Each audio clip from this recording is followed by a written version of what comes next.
Hey everybody, this is Rydo and we're back to another live stream of Shadowverse. Today is Monday, November 29th, what they call Cyber Monday, the consumer people pushing consumerism call Cyber Monday. That does affect some things though, certainly, because there isn't a lot of new news. I spent most of the weekend resting, really kind of resting my eyes. And didn't play any games at all. The one thing that I can say nicely is that it does seem like I might finally, on a third attempt, actually get the macro for scheduling videos to actually work.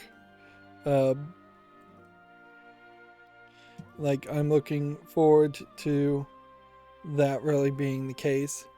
Let's see, what are we going to play today?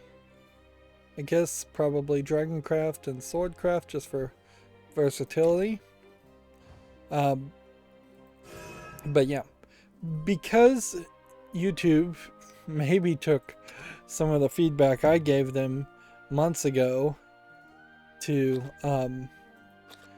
try and speed up the process of I guess I missed the daily deal, maybe, because this was free for several days.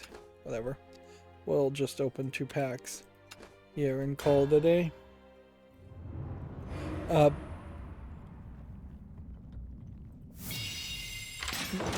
Because of the fact that you can now reuse details from previous videos, that severely eliminates the need to copy and paste a lot of things using the macro I was building. And with every step being, even eliminating like one step is potentially eliminating a landmine where if that step was programmed wrong, the whole program would be unstable, get off kilter, start clicking on the wrong thing, putting data in the wrong form.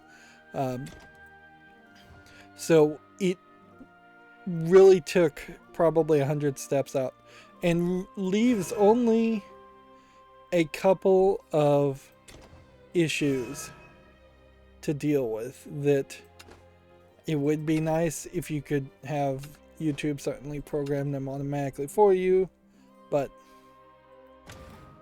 no such luck. And I'm not just going to talk about it, I am going to show it.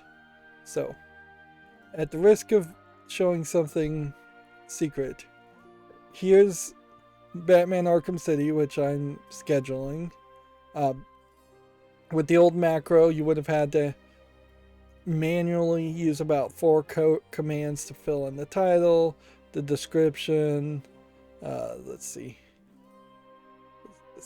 the playlists are a nightmare, certainly, to get things all on the same playlist because it's fairly slow, and the slowness of something loading up in their terrible custom JavaScript based interface is pretty awful because it's not following any standards. Then I would have to, a lot of these things are fine because they're just the upload defaults in general and nothing changes. They've added the ability to add automatic chapters and let people make short samples, so I don't care about that. That's the default. You'd have to copy over the tags here.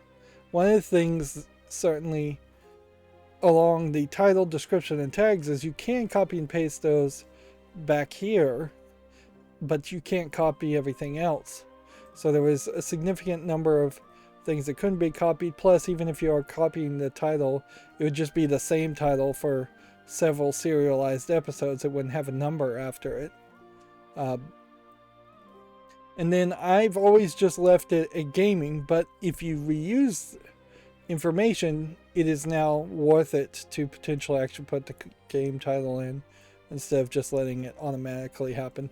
We had an issue, certainly, of the engine being wrong about that. So you just click reuse titles, and then in this case I would type in Batman here, and then I would click on this. And then it just has checkboxes to copy everything over. Of course, that was not a Batman episode, so that includes the game name if the game name is filled in. So they could be very useful going forward. I don't think the reuse concept would be very useful in the past. I could make a separate macro, certainly. They could try and go back and like update the description of something or update the tags of something. But I honestly don't think it would be worth it. Updating the game to have a game name is not really worth it. Nobody really searches that way. And once you do that, it's just there.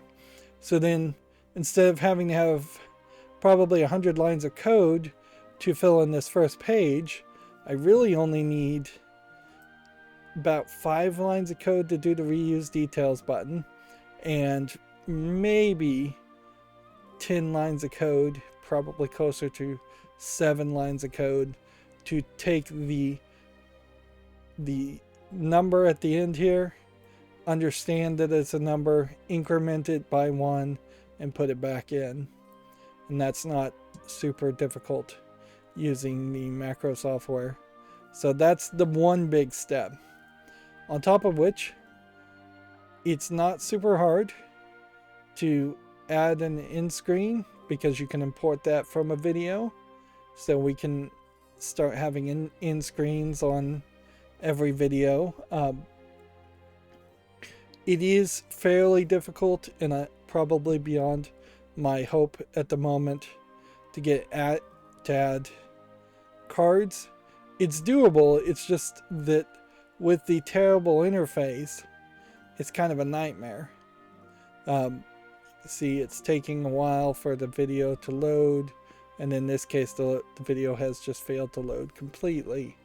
So there is a trick here where if I wanted to have a playlist for this, then the video would have to load and I would have to be in the right spot. Otherwise, everything is just going to be at 000.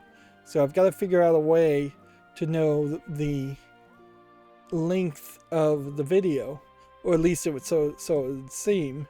You actually don't need to do that. Let me see if I can get this to load a second time.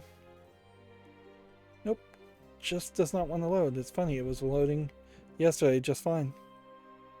If the video preview is here and you click the skip forward button with the macro, then you can hit number 1 on the number key, and that will jump the video as it normally would on any number pad watching a YouTube video up by 1/10 of the way, and you can do that all the way through 9, maybe 0 even.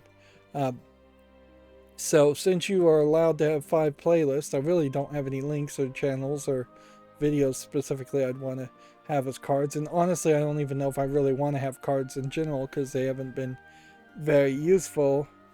But you could hit 1, and then that would move this cursor to about right there. And then when this cursor is there, and you click add a playlist, and then click on this, it by default puts that time on there. So then you would just hit probably not 2 but 3 to put something there. And then it's a little bit different, and this is where macros run into trouble, because the screen's different now.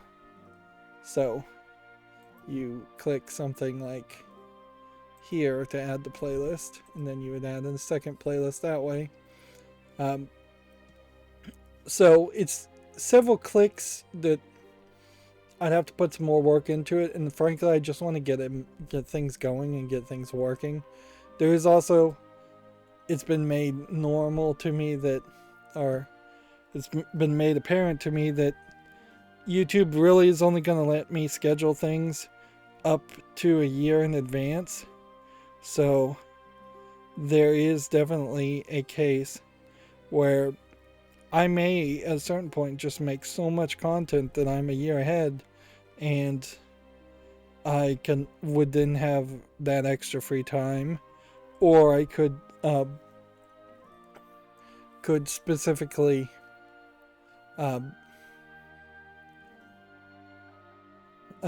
work on the cards then. Also, if I'm a year ahead and I'm still making footage at that point, then it's time to think about having a third schedule.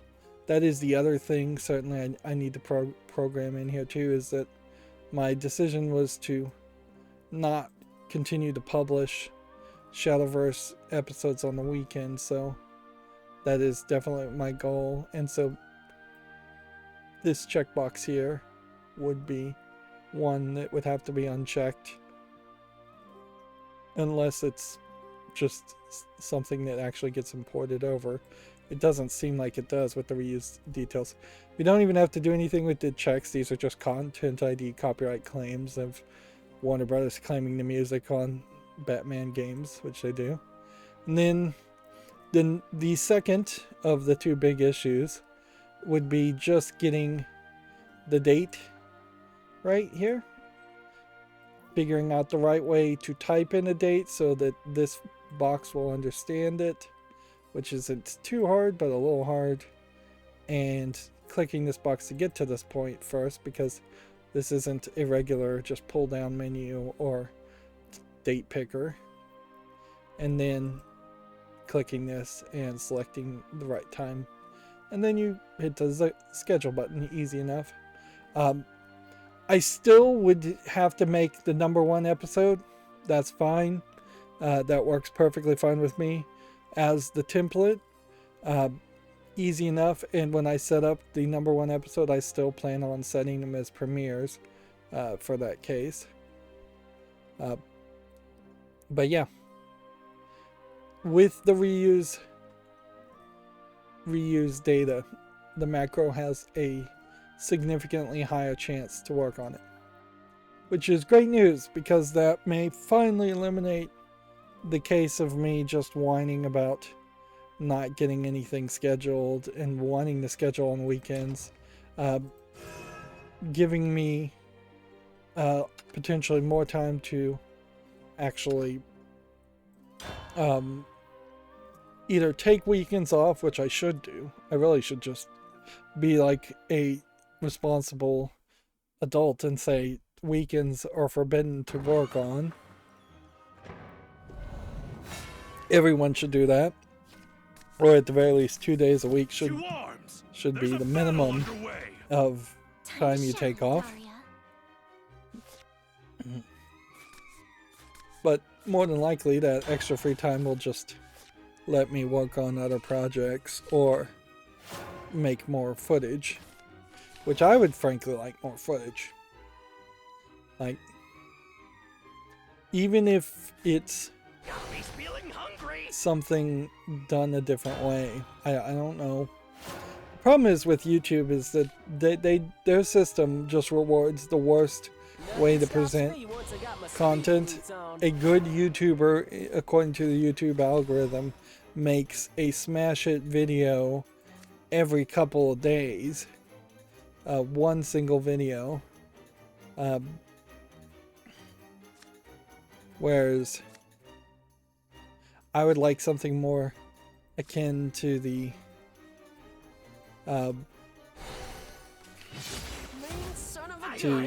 like prime time, where you could potentially have a different show on Monday versus Tuesday versus Wednesday versus Thursday versus Friday, and you have 3 hours of prime time in which you're filling it in with content, whether they're hour-long shows or 2 30-minute long shows, or even a 2-hour movie on a rare occasion, or even a 3-hour event.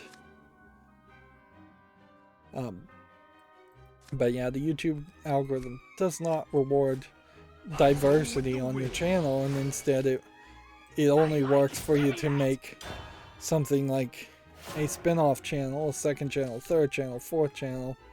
And even in those cases, most spin-off channels are focused solely on doing one type of content forever ad nauseum. They're not just a #1 and a #2 channel where the in my case, video games get finished and you move over to the next thing.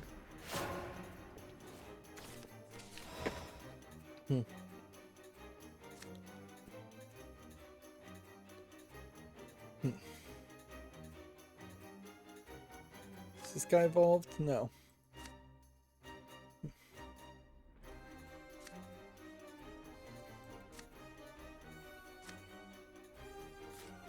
Let's hit this.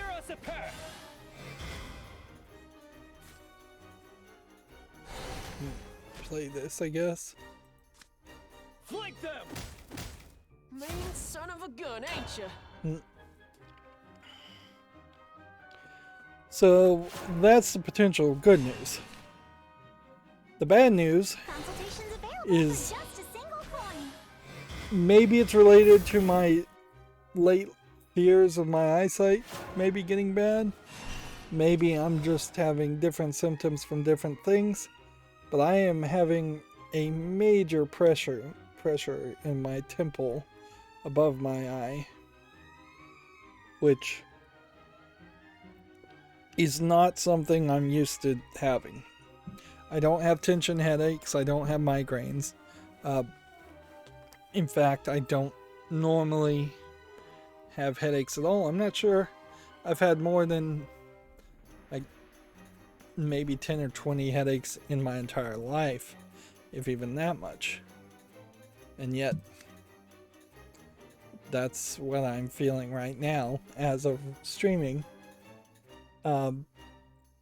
Gee, what's using up my network? I wonder. Shouldn't be having this much network trouble, but you know, Cyber Monday, maybe a lot of people are online right now. That could be it. Could also just be my network that is having trouble. Like the wireless smoke detector I am testing out has so far not proven itself to be quite as bulletproof as I would like it to be. Like twice now it's lost connection, and I'm not 100% sure what happened the second time, other than maybe it was a power outage, and because there was a power outage and the Wi-Fi was down for long enough, that created an issue. That's the only thing I can kind of happen. Hope. So there's a decent chance I will, at the end of a year or so from now, just decide to go with more standardized wireless smoke detectors that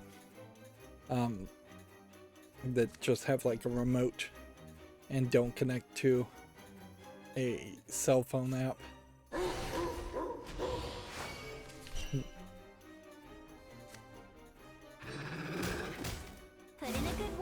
I'm not even sure what the status is right these days as far as smoke detectors connected to alarm systems that are monitored. Like, To the greatest show. I know pretty much for many years it's been police will not really check out a house if an alarm system goes off, because it goes off so often, false alarms, and they just don't care anyways. I suspect there probably is a expensive security system that will somehow lie to get the police to show up if an alarm goes off. But your average security system is not going to have that kind of success. So I wouldn't be surprised if even if you did wire smoke detectors into an alarm system and you had cameras where you could actually look and see the building was on fire, I wouldn't be surprised if they still wouldn't really prioritize it. Anyways, yeah, so I'm having pain in my temple. This is a great day for not feeling great because there isn't a lot of news. Nothing's really happened over the Black Friday weekend except for shopping, of which honestly there haven't been that many sales. I've gotten a few things here and there. Lego stuff has been my biggest haul, really. Lego has VIP points for $5 off on sale, which is kind of a nice trade. Where you can get cheaper coupons for $5 off your next purchase. If your next purchase is in 60 days, then the coupons expire, so that's not too hard to expect that you'll buy something else from Lego in the next 60 days. Of course, $20 off Legos really is only going to push you up to spending at least $35 for free shipping and probably closer to $200 for any kind of free gift with purchase. Can I have those monostones? No way!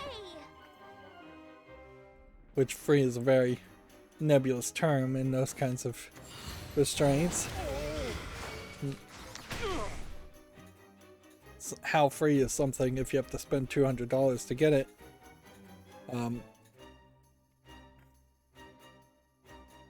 But yeah,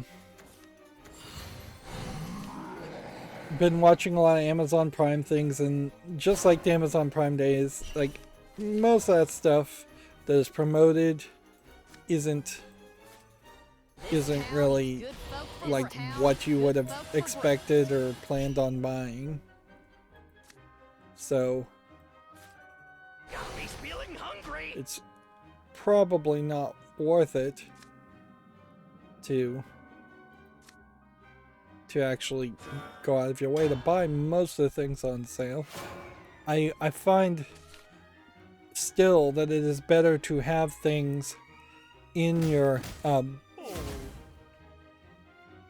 in your shopping cart saved for later, and then go back to those things during a Prime Day sale or Black Friday sale and see if they're on discount, or see if there's something equivalent to those things on discount. Or if you just have a list of things you actually need and you look on Amazon during Black Friday, Cyber Monday, there's a decent chance that there's something that comes up through the search results that is on discount. I've been looking at everything through Camel, which keeps a record of the sales, and assuming that is accurate, it does seem like most of these deals are pretty good deals. So I'm not gonna hate on Amazon for that reason. But yeah, there's plenty of other reasons to hate on Amazon. Don't forget to tip your waitress.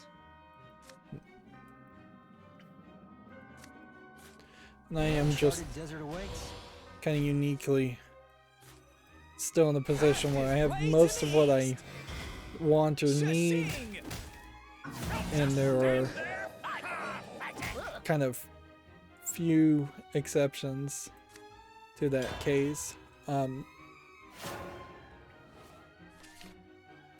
Particularly right now with the chip shortage and stuff, any hope or desire to work on a new like maker project, of which I probably haven't had a ton of success on those projects yet, are, I mean, it's just out the window. It's not worth it.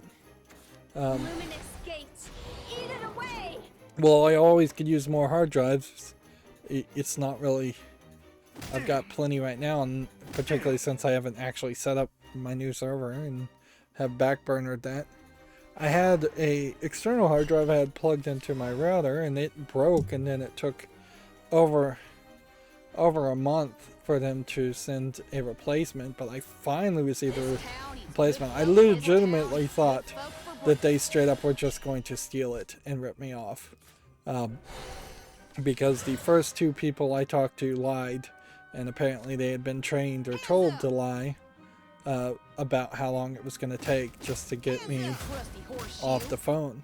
Had the first instance of me interacting with anybody just been told that there's a huge shortage of even their replacement parts, and it was going to take over a month, then I wouldn't have had to call back 2 more times and threaten to to straight up just reverse the charges on the credit card.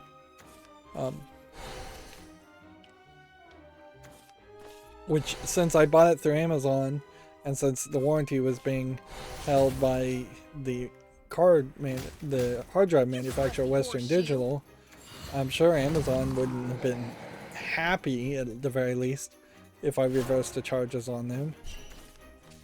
I wouldn't be surprised if I was just then straight up banned from purchasing anything from Amazon ever again, and that's not something it's probably worth. Are you worth your weight in gold?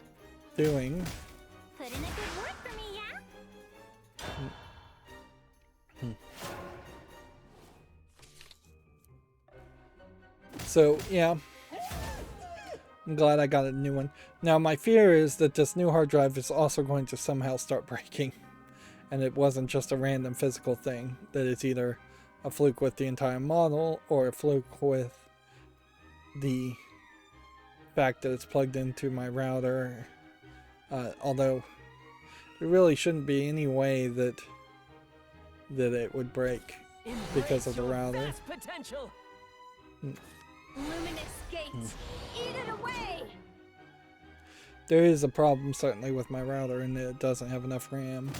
And the next one I get will definitely shoot for a lot more RAM. And ideally, just a lot more improvements on drivers and chip support in general. What are we gonna do? Swordcraft and Dragoncraft, I guess. But yeah, hopefully that works and this isn't the same nightmare over again. I desperately needed that hard drive to move, free up some space.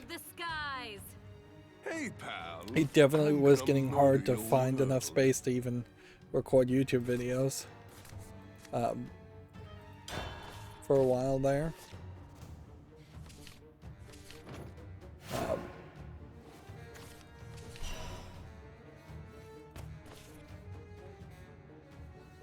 The one thing I really would have liked to go on sale was a piece of furniture, or several pieces of furniture, bookcases basically, but very specific ones that are sized to hold records.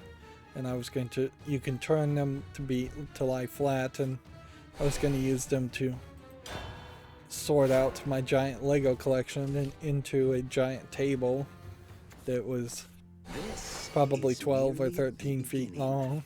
I've got this under control. But furniture going on sale is kind of unlikely.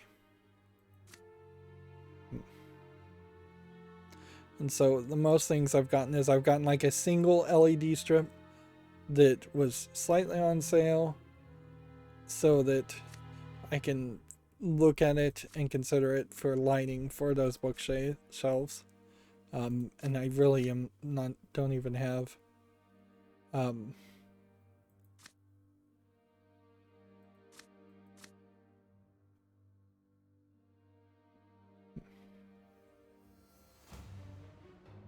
yeah, I really don't even have a Fresh manna melons and potion fruit.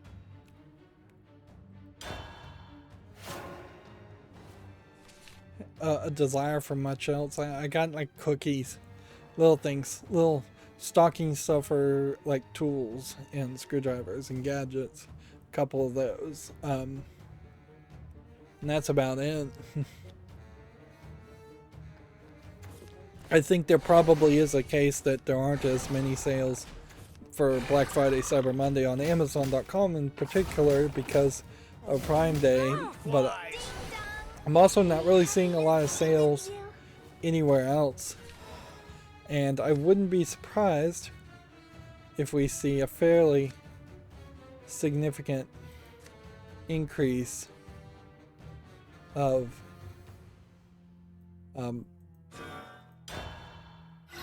of sales past Cyber Monday, and that it will just see kind of a consistent flow of things on sales all the way to New Year.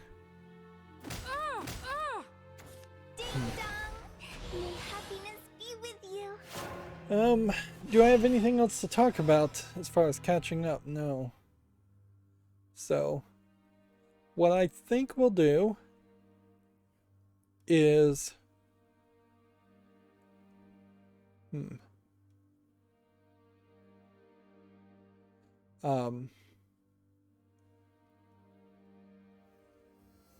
is cover the video game news, and then we'll probably do a follow list cleanup. I still haven't moved the windows around the way they should be. But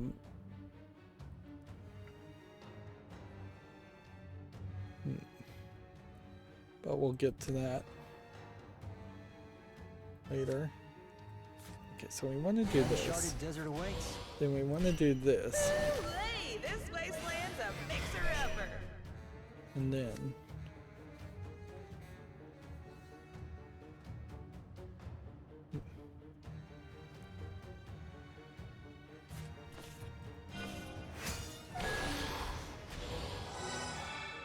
okay, so this straight up can't be attacked. This is pure craftsmanship. Interesting. Yeah. We'll do some follow list cleanup since there won't be that much, and then today will be fairly productive. Part of the problem, certainly, with the fear of my eyesight needing the rest, or my eyes needing the rest, it's just I don't have the self-control to really stop myself from looking at something. Like, best of luck to you. I listen to podcasts and certain stuff, but I kind of am doing other things too. Always, and always using my eyes for something. I think that's not too different from most people. But There's a lot more yeah. where that came from. Bow down before the Master of Frost. Consider this your trial. Okay. This is pure craftsmanship.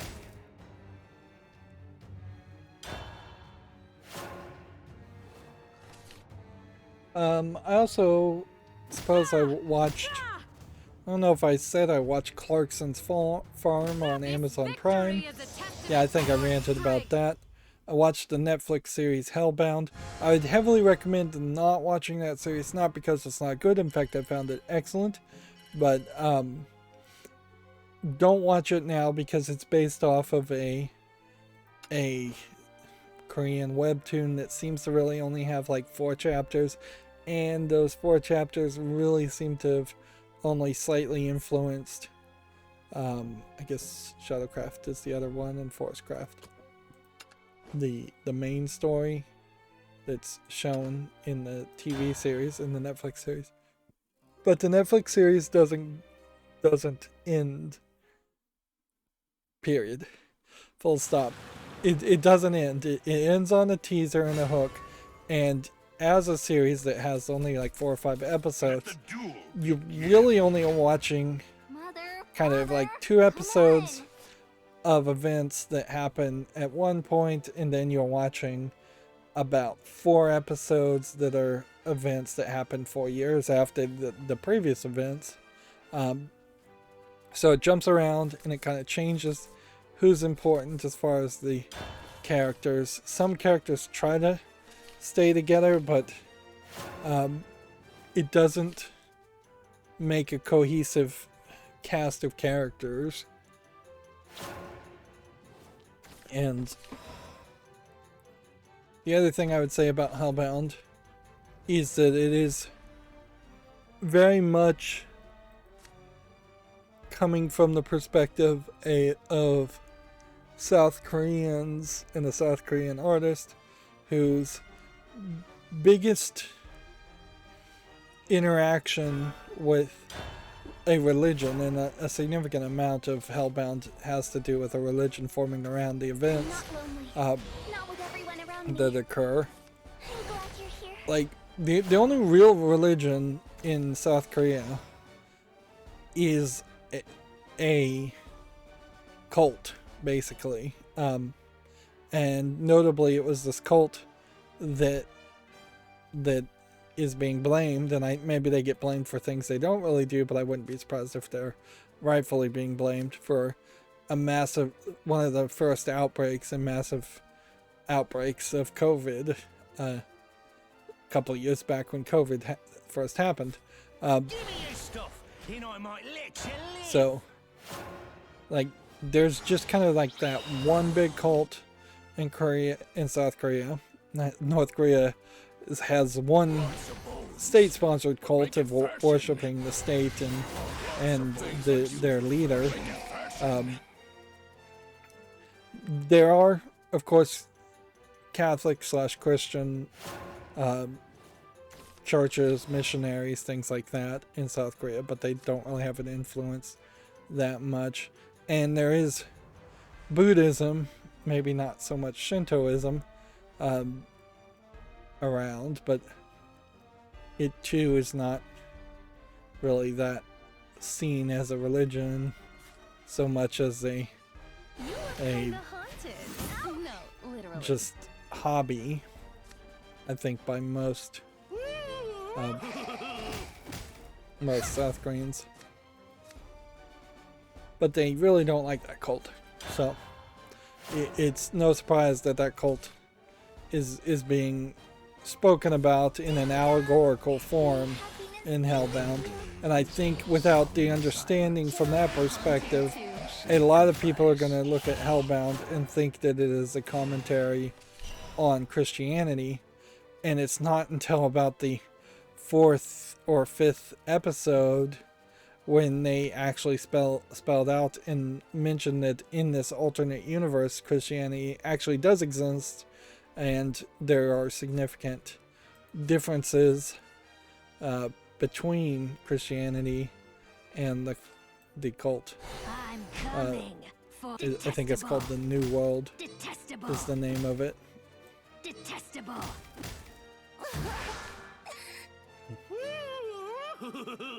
Detestable.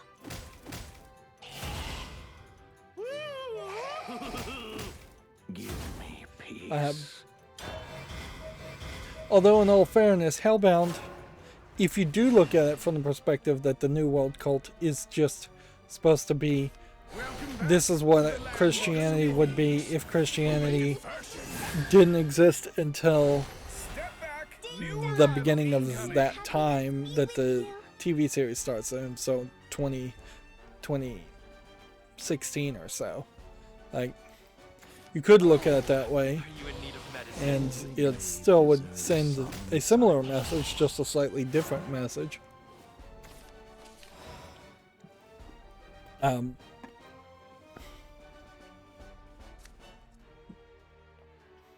And it gets very talky. As something that's in Korean, you're gonna read a lot of subtitles. But yeah, like I say, I wouldn't recommend watching it now. Wait until there's at least a new season or the whole series is finished. Every single episode kind of hangs on a cliffhanger. It is kind of a great concept in general that some being that they're calling an angel appears and tells you that you will be killed and are bound for hell in a certain amount of time, and then when that time appears, 3 smoke-like monsters brutally torture you and hurt you and then kill you and burn you into a charred carcass. You intend to bury me? Like, there are definitely interesting ideas you can play out for something like that. As far as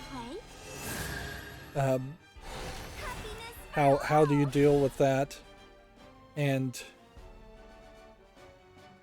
how would you feel about that, and how would the world react to what seems like just direct influence of godlike beings or actual God? Noticeably, I think. Sorry, hit the microphone again. I think it's important to recognize in Hellbound that the angel does not really look like anything described in like a Christian Bible, nor do the, I guess you would call them demon executioners, look anything like demons. But they specifically do use the phrase hell, which is interesting. Prepare yourself. At least that's how it translates in the subtitles. It is possible that they are actually saying something that would translate to something different. No, literally. Yeah, I definitely generally do not enjoy watching series that just end on a cliffhanger. I would much prefer to watch them all the way to the end. But at a certain point, that also means you have to sit on Netflix series for a very long time and hope that they get another season. Moving on with video game news, or not even really video game news. Jack Dorsey, at Jack on Twitter, has done one of these long posts of image. Not sure anyone has heard, but I resigned from Twitter. So, yeah, this is at Jack. So unless somebody hacked his Twitter thing, he seems like he's hashtagging Bitcoin now as his main thing. So, yeah. What does that probably mean?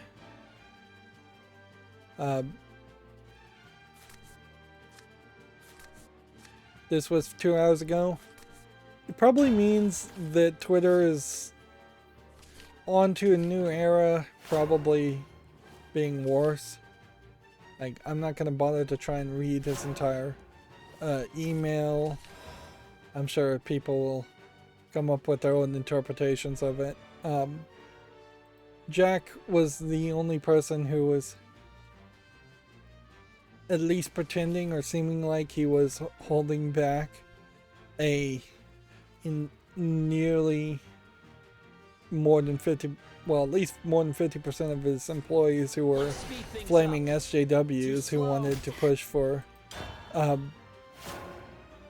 more censorship, more control. On top of which, I think if you ignore the route this is almost certainly going to go, in the same way that YouTube goes this route, has gone this route, Twitter has failed very much to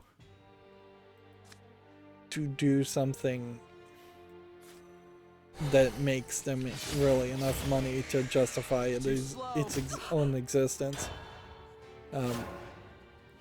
The Twitter Blue was their latest product offering, this kind of elite tier of Twitter that really didn't offer anything as a premium service. I don't even think it really was a tiered service.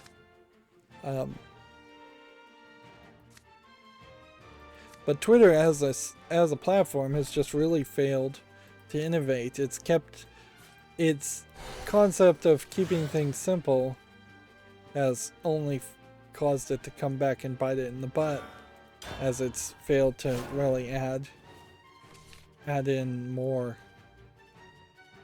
value or more reason that you would want to get to it. Twitter has also really failed to get the average person talking on Twitter. Maybe there's a decent number of people that have Twitter accounts and follow celebrities on Twitter or complain about businesses on Twitter, which even that has pretty much failed. as a concept. I shall clear us There was a path. time when you could complain about something on Twitter and you'd actually get better March on. service or support. Now One doesn't have they to flank them. more than likely won't even respond to you, and if they do respond to you, they're going to look at your number of the number of followers first, and that's going to determine how much support you get. It is possible. I mean, we don't have to be a gloomy Gus about it. It's possible Jack Dorsey, who was at best holding back the onslaught of SJWs, maybe he's moved out so somebody stronger, smarter can move in and see Twitter 2.0 really be something better. So, you refuse to listen. There's a lot Do not seek what is not that a there. social media site could be Through our ranks. that they aren't. Instead of just being a place to put text or videos or Are you ready for true pictures. Like that there is one step closer to victory?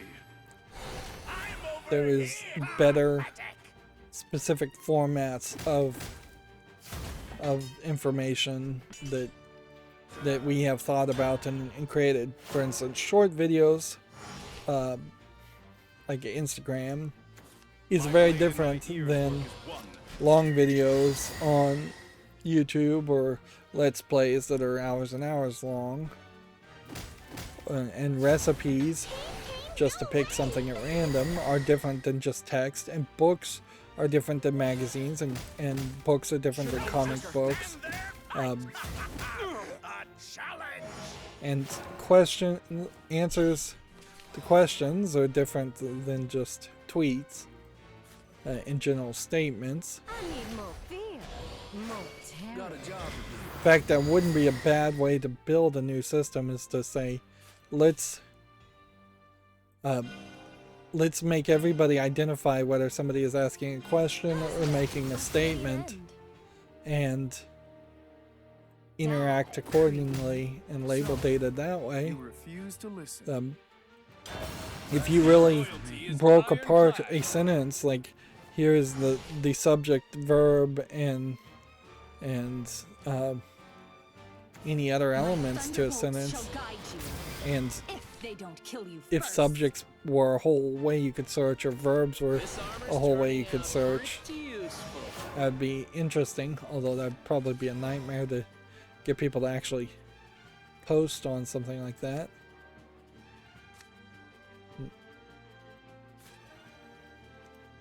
Who will be my victim today?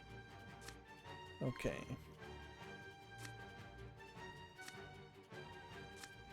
Let's see. This town This eats good one. folk for breakfast. And then This this town one. eats good folk for breakfast. And then Are you worth your weight in gold?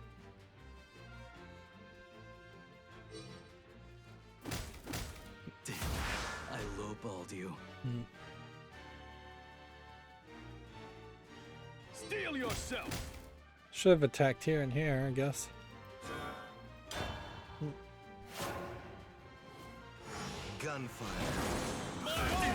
CD Projekt Red apparently had some better sales. Here's a link to By my will. no, that's not what this link is about. This link is about next gen versions are on track No longer for Cyberpunk and behind a mask. Witcher Wild Enemy Hunt would 3, know. which You did good. yeah. Whatever. Next generation versions of the CD Projekt games are coming. Starfield has a Twitter feed, and they're tweeting out some music, original scores for Spotify or iTunes.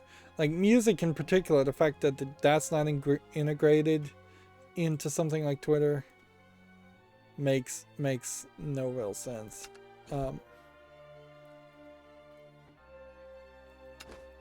Like, even if you compare Twitter to a newspaper, like a digital newspaper's website, you get way more of a visual impact and way more information just going to a newspaper's website.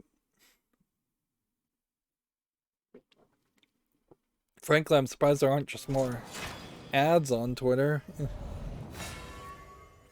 There are, if I didn't have ad blockers enabled, still a decent amount of ads.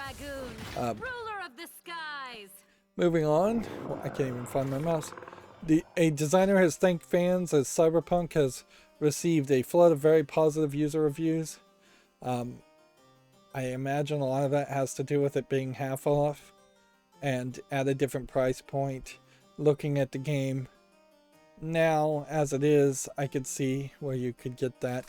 And frankly, that kind of thankfulness and or pandering, however you want to look at it, is probably going to do them a world of good. It is probably inaccurate at this point to say Cyberpunk 2077 is mostly positively reviewed. And this very well might be under the category of something you would call a review bomb in the opposite direction, a positive review bomb that is potentially being carried out by people who aren't really trying to leave their true feelings and feedback. And of course, nobody in mainstream video game journalism will ever claim anything as a positive review bomb.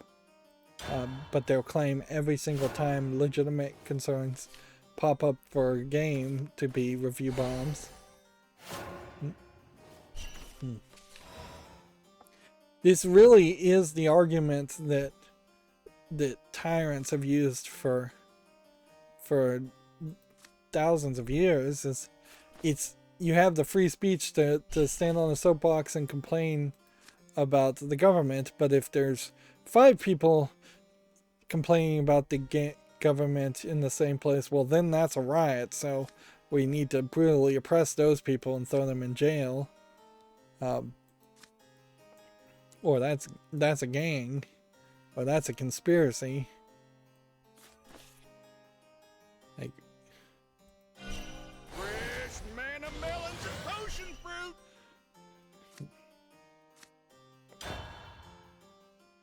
the review bomb issue is very much like that. Moving on. Halo Infinite's February multiplayer event seemingly has been leaked. I don't really care, but check out this Video Games Chronicle article if you're interested. Very, very little news. It's too late for everything. Jeff Keighley says his last visit. Flies. You don't know when to quit. One of the Games Awards reveal that's going to happen has been in the works for 2.5 years. That's not super crazy for a game to be in the works for over 4 years, over 10 years even in some cases. Jeff Keighley says he last visited the developer in the summer of 2019, which doesn't really mean anything because of the pandemic. Like, almost certainly there are cases where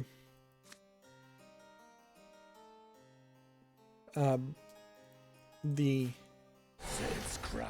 several game developers potentially have gotten very lucky because of the pandemic and been given a lot more time to work on their games.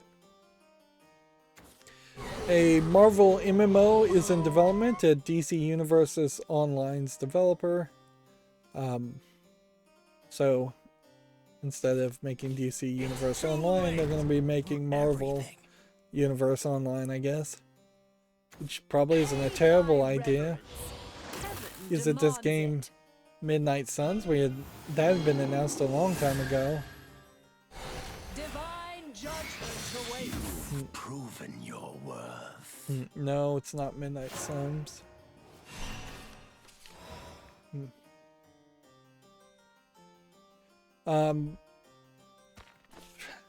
I'm never gonna play an MMO regardless, so kind of doesn't matter if Marvel is involved or not. Okay. Do this. The uncharted desert awaits. And then do this.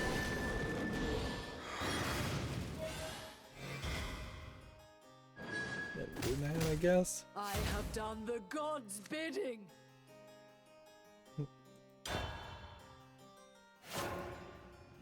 See, Video Games Chronicle says Zelda 64 has been fully decompiled, potentially opening up the door for mods and ports. After nearly 2 years, a fan group has fully reproduced the Nintendo 64 classic in C code this week. I found out that C++ doesn't have garbage collection, I guess by default, maybe not at all, whereas C# does. That's interesting, certainly, but at a certain level, I don't know how many programs really need garbage collection, and I don't know if C# is an easy enough transition from C++ to make people really want to transition from one to the other. I mean, I imagine it's 97%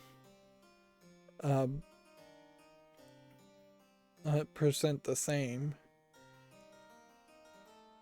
but What do we have here?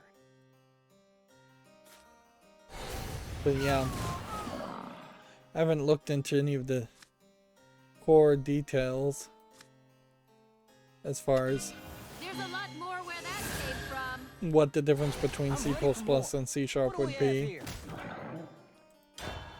The main thing is, as long as your operating system that you're writing the code for has garbage collection, and your program is really just going to run and then be exited out of after a certain point, a short amount of time, you really don't need it. Whereas something like Chrome is a great example of a program that desperately needs garbage collection. It probably does have some, but maybe not enough. Because you're opening a web page, that means you're taking up a bunch of RAM. When you close that web page, you generally want all that RAM freed. And that's the garbage that is being collected. When they talk about garbage collection and programming. Designs are like unhatched dragon eggs. Designs are like unhatched dragon eggs. Ready to witness my true strength? And certainly if you're doing embedded programming, you're going to be doing something much closer to the bone. So you're going to either do your own garbage collection and not have it automated, or you're going to not do it at all, because you're going to be using basically no RAM in the first place, because there basically is no RAM in most embedded chips or embedded systems. Did someone see me? This victory is a testament to your strength. To get back to the story though, it would be really nice if Zelda Ocarina of Time did get a PC port and came out and was released. That would be great. But who are we kidding? I mean, let's just be honest here. There's no indication and basically no hope that Nintendo would ever do that. And even if Nintendo did do it, they probably would do a bad job at it and rip you off. If they could get one to be a PC port that isn't just being emulated, which in all fairness you probably can do just fine emulating on even a mid-tier to low-tier PC. If they could get it working on Ocarina of Time, then there's a decent chance that you could get a significant number of the Nintendo games ported to PC. It probably wouldn't even be too hard after that to get non-Nintendo games that were on the Nintendo 64 ported to PC. But yeah, I don't think Nintendo's gonna spend any time on that. So we might be entering the beginnings of a new era in retro game playing. We may stop even caring about emulating and running ROMs on games, and instead we just want the PC rebuilds with the mods and the smoothness and the better programming. Certainly, if Ocarina of Time is on PC, you then have the opportunity to better integrate controllers of modern time and potentially tweak some things if they were Abandon me. not of the best quality by modern standards. Oh, come on! Oh, come on! But there's only so much you can do before you start just making a completely different game. Hear the roar of my 9 flames! Moving on, Video Games Chronicle says Sony could be planning a PlayStation Mobile controller, a patent suggests. Again, patents are just done all the time. I assume this VB stands for virtual buttons, and that this is a cell phone that snaps into this. And this is... It's kind of funny that Microsoft hasn't already done something like this. What this does not really look like, and a lot of these patents are intentionally drawn to look bad. This looks particularly bad. It doesn't look like they're working towards something that would be a Vita or something like that. There is a problem specifically with the idea of the screen being in the middle and buttons on the side anyways, that only really works when you're holding the screen tilted so that you can look down. The screen really should be a few inches higher in almost a flip up capacity. Yeah, I guess flip up would be the best way to describe it.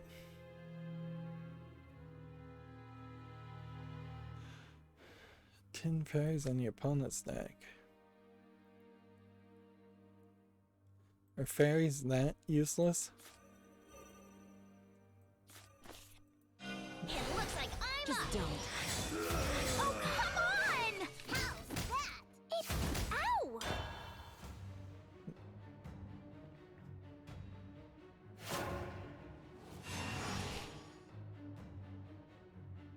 Let's see. Xbox Series X was Black Friday's most popular.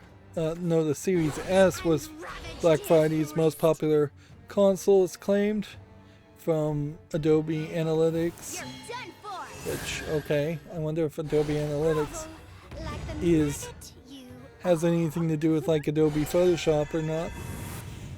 Speaking of Photoshop, the alternate to Photoshop GIMP is working on a version 3.0, which is the probably highlight that they don't add a lot of main features to GIMP ever. But yeah, You want to hunt? it's Be my guest. gonna be a bit snappier is the thought when version 3 comes out. The hunt has only begun. That beast is my savior. Okay.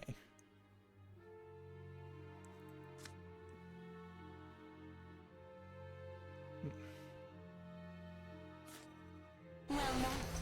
And farewell. Let's play! How's that? Oh, come on! Video Games Chronicle has this article. Half-Life 3 is reportedly non-development as Valve focuses on Steam Deck. It's claimed that all attention is being placed on games that better fit Valve's upcoming handheld. These claims are made by Tyler McVicker of Valve News Network, which he's not even really of Valve News Network anymore because he changed his YouTube channel to just Tyler McVicker. Miss next time. and he bases his claims off of like Jira listings. Jira being a software that shows where people are working on what as far as software, and he's was able to see the Jira listings. I think they may very well just be public. Of course, he also made that claim around Thanksgiving and Black Friday, so I mean, if you were intentionally trying to kind of inflammatorily say nobody is working on it, picking Black Friday is and Thanksgiving is a great time to say, yeah, it looks like nobody's working on it. I kind of believe him. Like, at the end of the day, I think nobody is working on anything at Valve until somebody forces somebody to work on something at Valve. And the only way they're going to get another success like Half-Life Alyx is to do what they had to do with Half-Life Alyx, which is to change directly how they let their business be run and make people be held accountable and forced to work on projects that they're not particularly 100% interested in. They also seem to take like major summer breaks, so anybody working on anything now potentially is going to lose momentum over the summer break anyways. Life can no longer tell of its plight.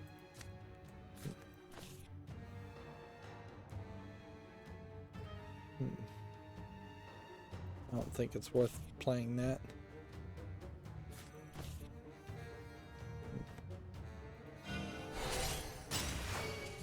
You shall fall. Why, you little... Hey, let's play. I don't think too many people legitimately have an argument to even want to play a Half-Life 3 at this point. It's just going to be a disappointment. They should shove something out there called Half-Life 3 to move the story forward, but if Half-Life Alyx only came about to support the 5, then the next Half-Life game is almost certainly going to try and support the Steam Deck more than anything else. I can already see the beginning of the end, by the way, as far as news today. There's so little games came out, so little things.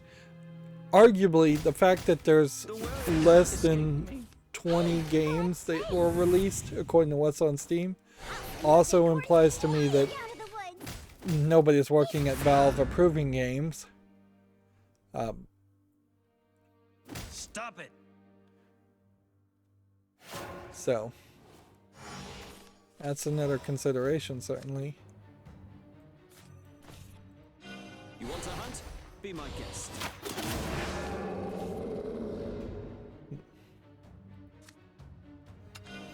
This is the end. That beast is my savior. You want to hunt? Be my guest. Home, everybody! The uncharted desert awaits. Hey, let's play. Yeah! Why, you little... Let's see. Video Games Chronicle says Steam broke its concurrent record twice over. Broke its concurrent user record twice, over the Thanksgiving weekend. Not that it broke it twice over Nice marksmanship. during the Thanksgiving weekend. More than 27 million players were logged in on both Saturday and Sunday. Okay. I still haven't bought anything for this sale, and I do think I'll just put it up. Put off purchasing anything until Christmas. There's not a lot of motivation to buy new games right now when I have plenty of games to play. Now, if I get this macro working and start getting videos scheduled a lot better, and if my eyes turn out to be just a red herring and they're just tired, or there's something simple like a sinus infection or something happening, To arms! then There's a battle underway! I may have a ton of free time to play a lot more games, and then I may find that a year from now I really am kind of in a larger need for new games or more games. But at the moment, I probably have about 800 games I could play, and I would probably have to go through at least 400 more 400 games before I was even feeling like I was scraping the bottom of the barrel as far as games. Let's see. Video Games Chronicle says Halo Infinite's head of design feels everyone's pain on multiplayer progression. The actual games we have that did come out was Andy's Apple Farm here, which I may have already talked about, which looks like nothing. Early access, $2.99, English, allegedly full audio. Knight and Princess, I think we also talked about this one, which, yeah, doesn't look well animated to say the least. $1.94, English, allegedly full audio.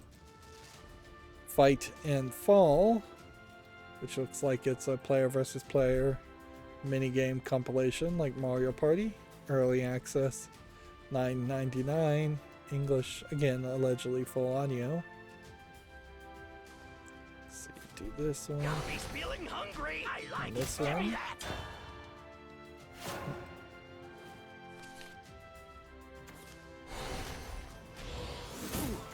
Video Games Chronicle says GameStop Canada will have PS5 consoles available online today. The Resident Evil 4 remake art was allegedly shared by the Wesker voice actor, and then there's an update here saying DC Douglas Dennis sharing confidential image with fans on his social media. I've heard the exact opposite, that this actually was denied by the voice actor. This image certainly is not from a Resident Evil 4 remake. This is Village remake.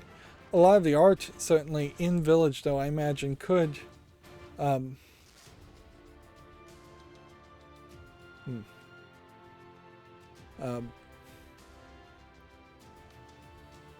let's see. You could take a lot of the art assets from Village and use them for a Resident Evil 4 remake. The update here says he is not currently involved in any Resident Evil games with publisher Capcom. Quote, I am not hired by Capcom for any Resident Evil games as of today, he wrote. Which, honestly, he may have been fired. He also denied sharing any confidential material in the statement posted on Instagram. I have announced nothing, posted nothing, and repeatedly state that I'm not under any contract with Capcom, Resident Evil 4, or otherwise. I won't be commenting further on any RE4 rumors because I have two cats that really need my attention. I excitedly await RE4 news just like the rest of us. Okay. So, much ado about nothing, it really sounds like. We really have no reason to be that hyped anyways around Resident Evil 4 remake. Ideally it will come out and it will be good. It probably won't come out and be ground shaking or earth shattering. Like, if it's got to be a fairly true to form, true to the original remake of the game. So it still kind of has to play the same way. You can't change it in the story. They've already shown that in the VR versions that they're gonna censor out some of the dirty sex jokes, and make it more SJWE a little bit through censorship, but they're not going to really change. They're probably not going to add anything. And at this point, the bigger outrages are when people add things. For instance, Neo: The World Ends With You was a game that Square Enix just said that they were not satisfied with how well it sold, but a significant complaint about Neo: The World Ends With You, at least for the Western release, is that they had directly localized / mistranslated things Uncharted desert to awaits. have more of an SJWE message behind them than what was actually said in the Japanese dialogue. I paid so And much for that axe. that's something that anybody who's ever followed an anime fan or known an anime fan is just completely unacceptable when you start to see subtitles that are completely made up and completely mistranslating things, with one major exception where when they just literally said and came clean that they had thrown all the translation out the window and not even bothered to translate the show, and instead were just ad-libbing jokes. Although, ironically, I believe that anime was called Ghost Stories, or something Ghost Stories. Ironically, part of the reason why Ghost Stories is a pretty funny English dub is because it goes in the exact opposite direction of being SJWE and is straight up making racist jokes about Jews and Christianity, and they are going very blue and very dirty, and that's where the enjoyment comes from. It is seeing this kids anime that really has no reason for the characters to be spouting such nonsense out of their mouths, but they are. It was almost like a predecessor to South Park, although I imagine South Park actually was out by the time Ghost Stories was out. So yeah, now, as far as back to Resident Evil 4, it'll be probably censored a little bit. It'll look a lot better. It'll play a lot better. It really can't have new levels. It really can't have DLC. I could see maybe throwing in one bit of DLC that has you do something with Leon S. Kennedy. I doubt you would want to add any more DLC where you play it as any other character. They're trying to go fairly serious with the remakes and the reboots, so they're not going to do something ridiculous, really.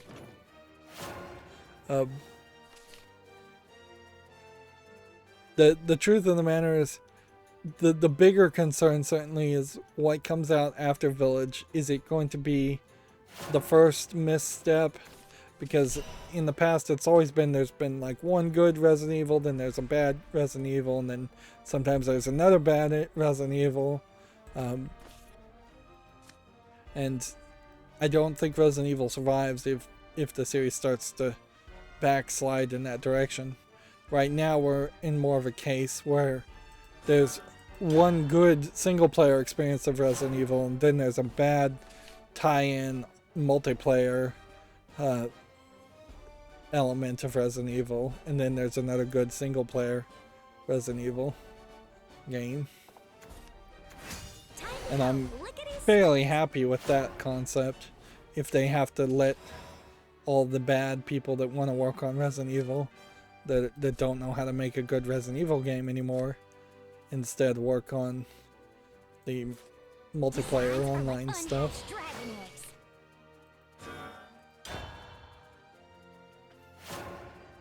Let's see. Video Games Chronicle says Halo Infinite's Forever We Fight live action trailer has been released. I guess check that out if you're interested. Walmart will have PS5s and Xbox Series X's to buy on Cyber Monday, according to Video Games Chronicles. Spike Chunsoft and Tokyo Games announced a dark fantasy mystery game called Enigma Archives Rain Code. This story has been updated. This is a Gamatsu story.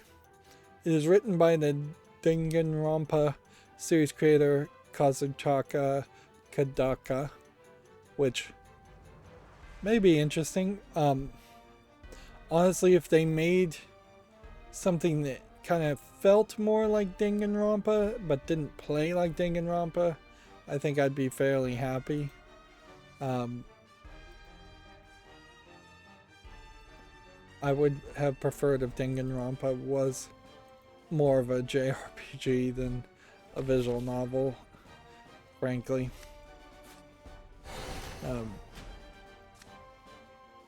Let's see.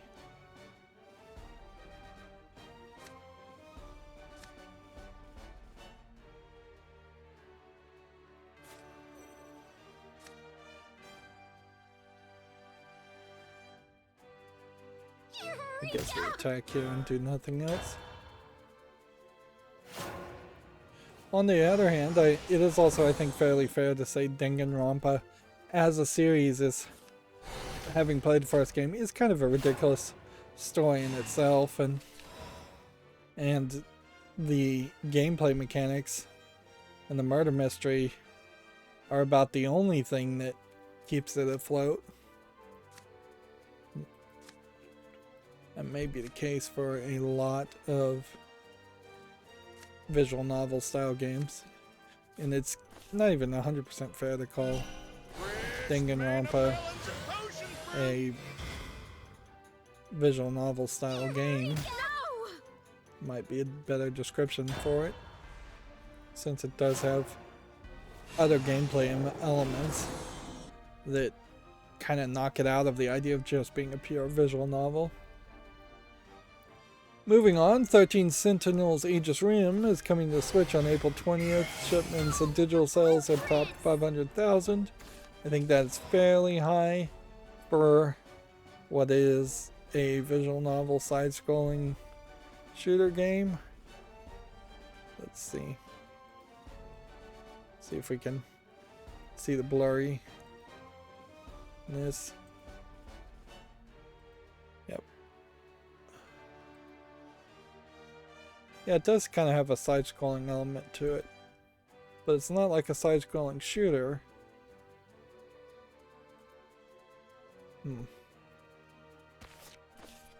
Honestly, just having the ability to walk around a place, even if you're just walking from person to person to talk to them, does feel preferable.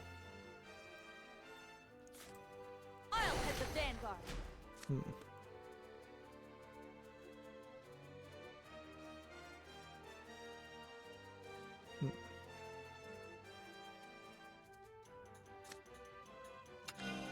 There's a lot more where that came from. I've been keeping this. I'll blast my way through. Okay. This will do at least 7 damage to the enemy leader. This is how you do fireworks. Just finish the job.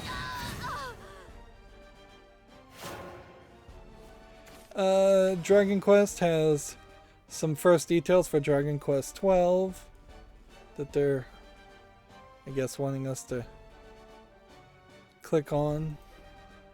It's literally just a picture. That's all it is. Okay.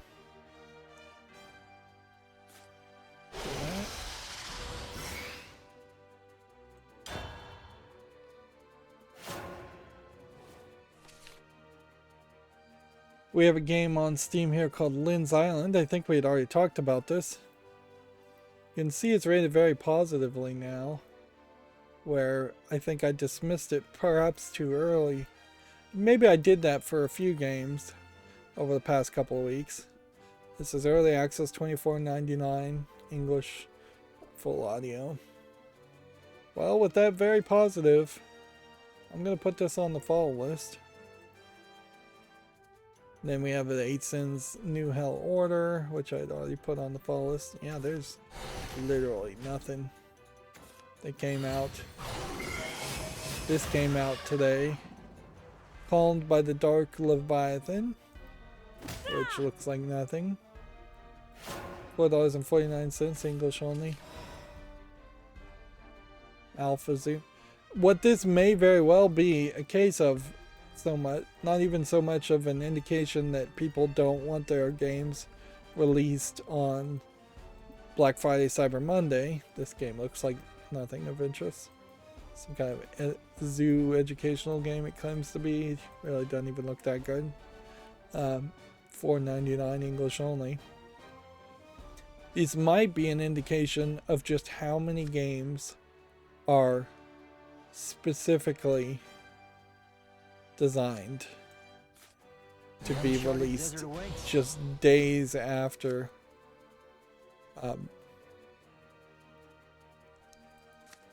after they're submitted on Steam. And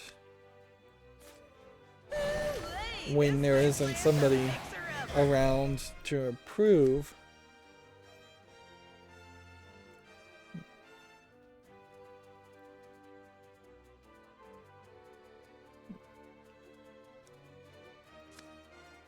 This is pure craftsmanship. let's see. Just don't think this is actually going to work for anything.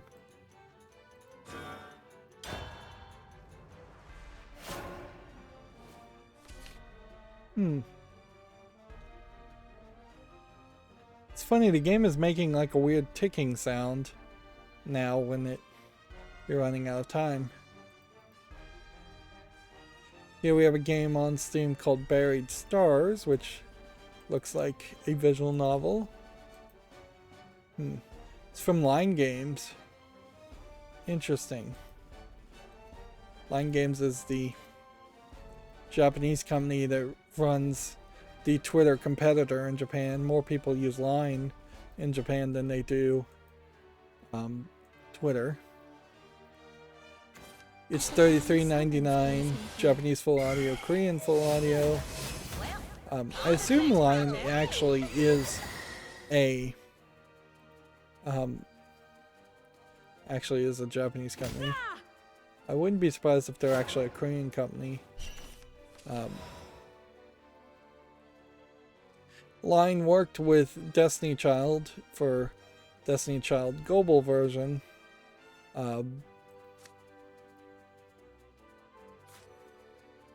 For the first year, maybe two. We're now into the 3rd year anniversary of Destiny Child Global. And arguably they may run out of steam after a year or two more, and I definitely hope that they wrap up the story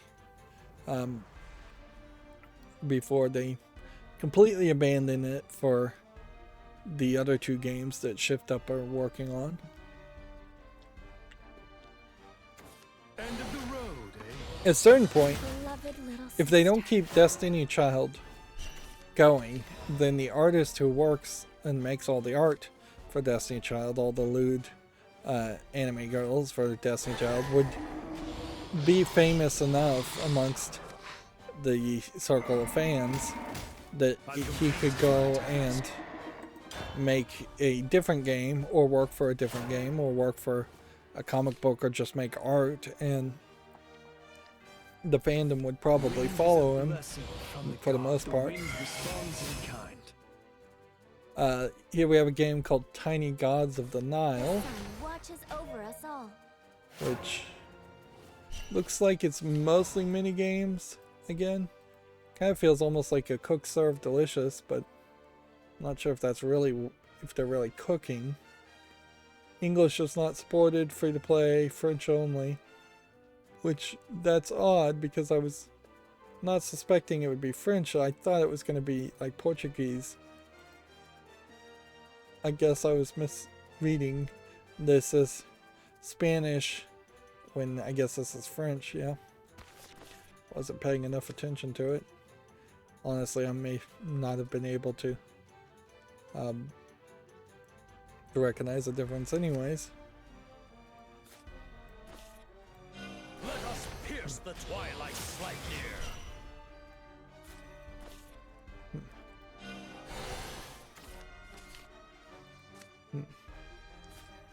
Ooh-wee, this wasteland's a fixer Let's end this. The shadows are gathering. Let's see. Should have evolved this.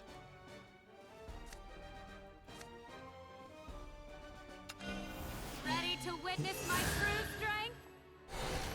Oh, this thing's more vicious than a nine-headed dragon.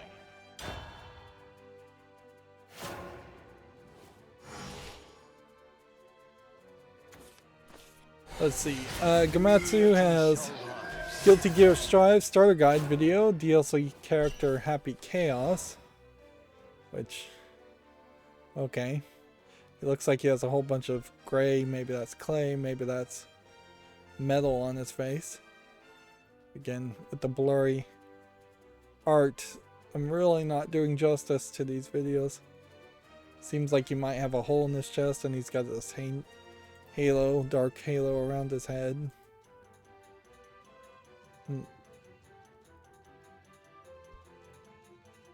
Yep. Something is definitely making a clicking sound, but it's inside my computer. It seems to be like the music or something.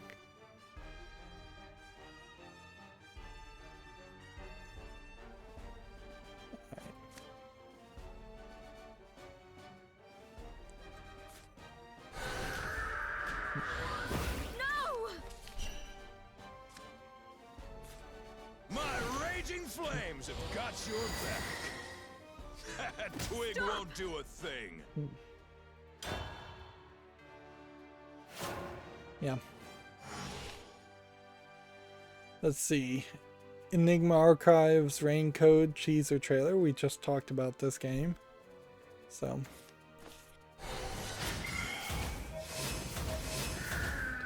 Seems like you have a ghost here. Seems like you have a city. Instead of being trapped in a school like Danganronpa 1. Seems like you're gonna have an assistant succubus of some sort. Seems like you're gonna wander around a lot. Succubus may be the actual bad guy. There's a lot of focus on the bad guy in Danganronpa, I think. Seems like there's a focus also on less enemies in general. Personal. It's Or less people in general.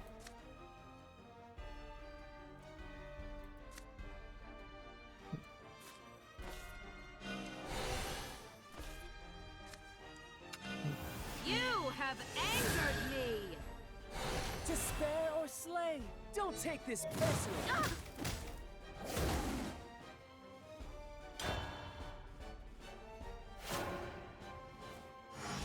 Probably is better to have fewer characters, at least at the start, for some new series. There's far too many characters in the Danganronpa series. With just 3 games, it's like 30 characters or more.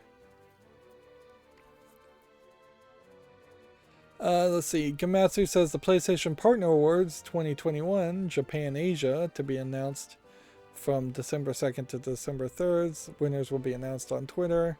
So everything's probably in lockdown. That's too bad.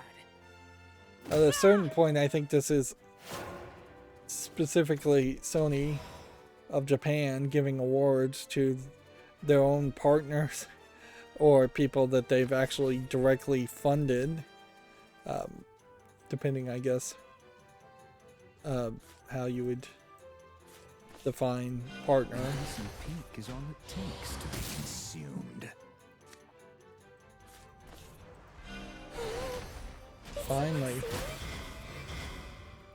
Finally had It's my turn the to level of success I've been trying to have with that card since the first turn.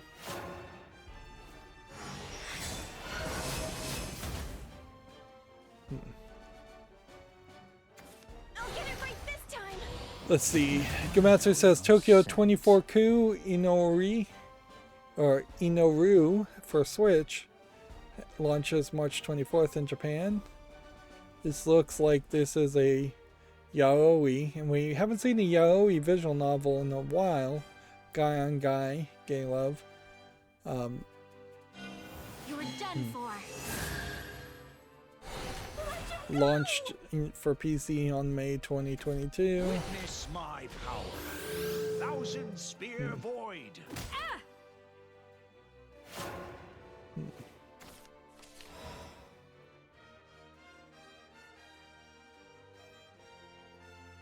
Definitely looks like a yaoi, but interestingly enough, they're not saying it anywhere.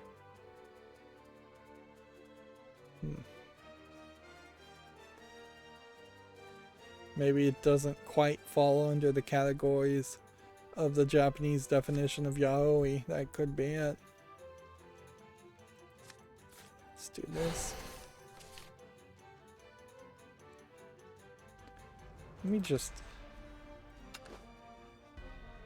see. We're gonna play with the music off for a second, just to see if that clicking is a sound effect or part of the song. Zed's crown shall be no more. It gets fairly annoying though to have the music off, so I tend not to want to do that.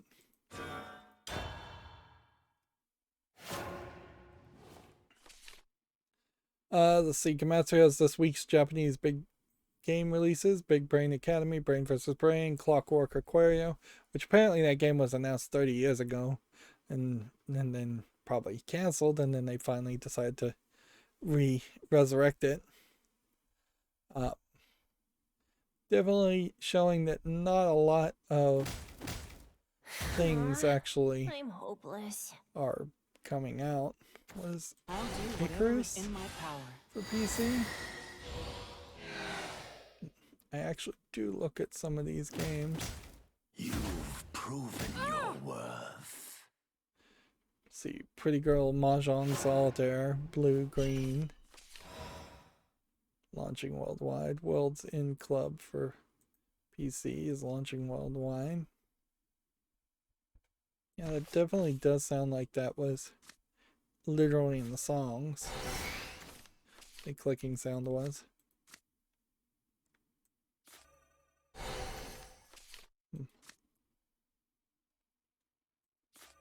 God and demon, come together.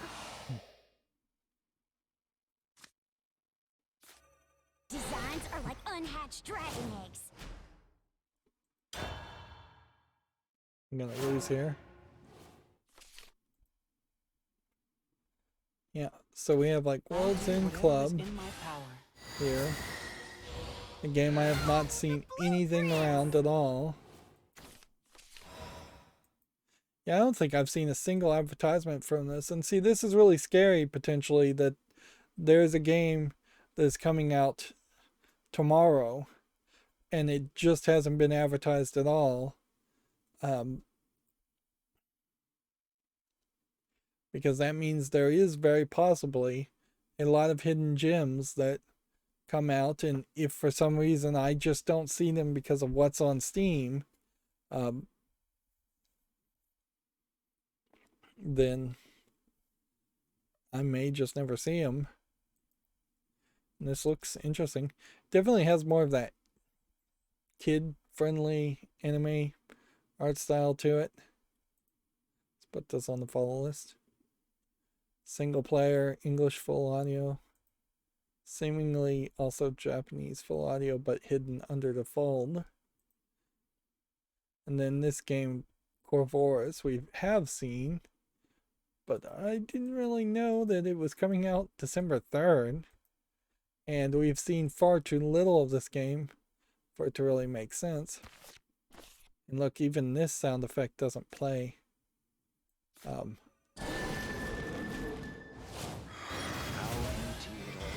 uncharted desert awaits. Yeah, I'm just gonna end and lose here. Alright, so I'll do whatever is in my power.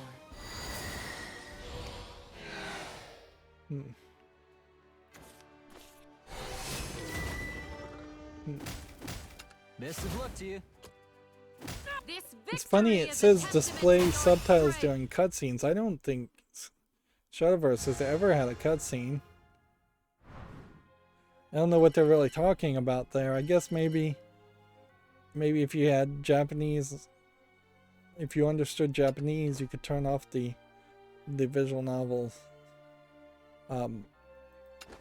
dialogue at the bottom in cutscenes. It's the only thing I could assume is what they mean. But that's really not subtitles at that point when it's integrated into the actual interface and part of the game for most players. Here's that game, Icarus. First cohort. Which looks like it's a survival game My that's quarry won't escape trying to that go easy. Prepare in a for very wide direction. It seems like you're on a different planet that looks a lot like Earth, but then you also are covering up your face in a spacesuit. It almost feels like it's robotic aliens that have landed on Earth. And you're bow hunting more than anything else. This is $26.99. Says it's single player with online co-op.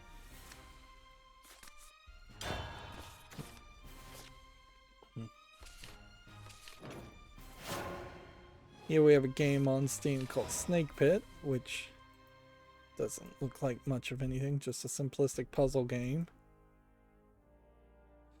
$4.49, English and German. Here we have a game that's all Asian characters. Looks like it's probably just a mobile port of some low-effort racing game from, I assume, China. Free-to-play, online PvP, Chinese only. Here we have The Legend of Heroes Ao no Kisekai Kai.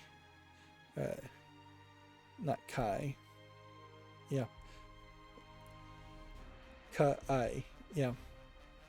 Suppose I'm probably mispronouncing that last word. Probably mispronouncing a bunch of them. It looks like a JRPG. And it puts you in a weird position because, like, this isn't something you just can dismiss as an RPG Maker game. So I kind of have to put it on the follow list. It's $31.49.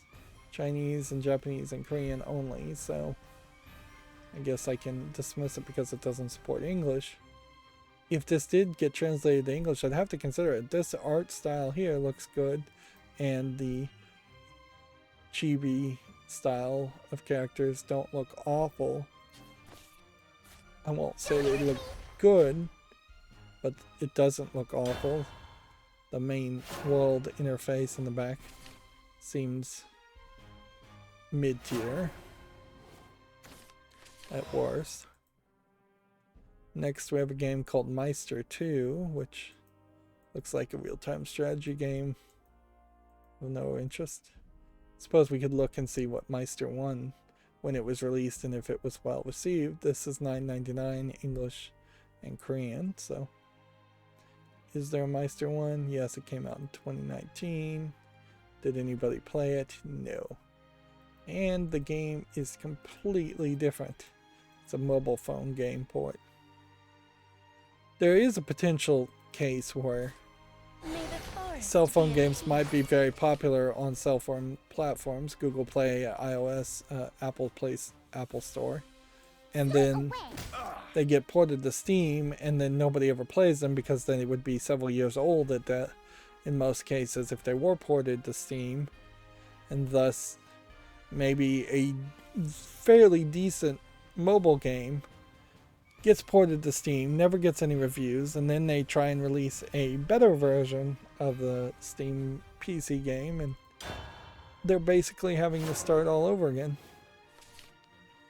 Yeah, my back is still kind of killing me. Next, we have a game on Steam called The Labyrinth of Greed, which looks like nothing of interest. $7.79, English only. Here we have a game called They Look Like People, which I feel like I've even seen this game. Definitely feels like an asset flip game. So few games released today that I only really have to call one of them an asset flip anyways. $4.49. Here we have a game called Scooter Flow, which I think is maybe a scooter game, but I don't think so. I think it's a simulation game where you actually don't get to do a lot of this. Well, I don't know. Maybe there actually is a game here, and this isn't just cutscenes of watching someone else animate scooting. At a certain level, I feel like a scooter sim is just being weird when you could just have had a skater sim instead. Early access $10.99. I'll put it on the follow list. It sure feels like it would make a lot more sense to go with the cooler concept of being a skater than sticking with scooters.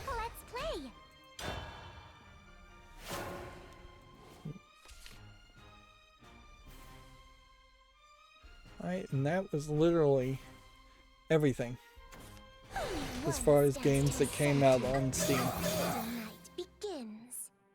So we just have a little bit more news, and then we'll just do a fall cleanup and we'll probably be done with the stream today. Like, I'm not even gonna begin to pretend like I care about... Let's see. Can I do this next turn?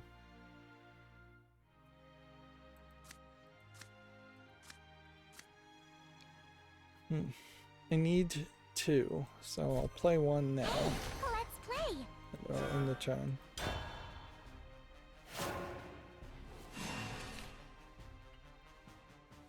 So, Komatsu says Aspire Ina's Tale launches December 17th. Which, my eyes are just drawn to this dead giant that I barely even noticed that this is probably the character you're playing as, and this is just background imagery. Although in actual movement, you would fairly quickly realize that's the case. So it's by the looks of it, a 2D platformer. Looks like it might be a bit more puzzle platforming with some manipulation of the world than a fighting game. Like, I'm not seeing really any system here that seems like you can actually attack things. In a lot of ways, that is not too far off from what, like, Prince of Persia was. Okay. We'll do this one, this one. I could have saved one fairy. And then that would have happened. And then we can sacrifice a fairy. And an evolve. Get rid of that.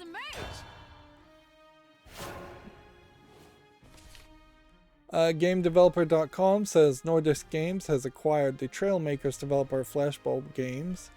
Trailmakers, a game I don't recognize. They also have the article, Steam Records new all-time peak over 27 million concurrent users. They have a featured blog, Why the Publisher Developer Dance is Getting More Contentious. The Fandango's pace only quickens. Which, yeah. Particularly in times of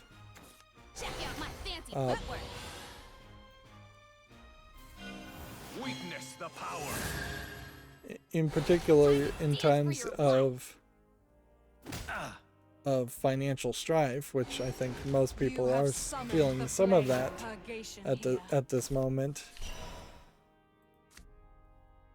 that's when these kinds of contracts show themselves to not be as mutually beneficial as they once seemed like they would be.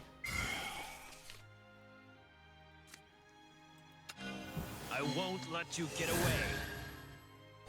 Oops. Dropped by the mortal plane. I'll see you in purgatory. Delightful. There we go. And then finally, Pokemon Unites was named the best game at Google Play's Best of 2021 Awards, which I didn't even know Pokemon Unite was on Google Play. Let's see who else got mentioned. You have a game called Garena Free Fire Max, which was user's choice, never heard of it. Best competitive is League of Legends World Rift, Marvel Future Revolution, Pokemon Unite, Rogueland, Suspects Mystery Mansion. Best Game Changers was a game called Inked, Jenkin Up, Knights of San Francisco, Overboard, and Tears of Themis. Or is that how you spell the word Tim's? Best Indies was 7 Billion Humans. Did they just now port 7 Billion Humans to Google Play? Because that's like from 3 or 4 years ago that that game actually came out.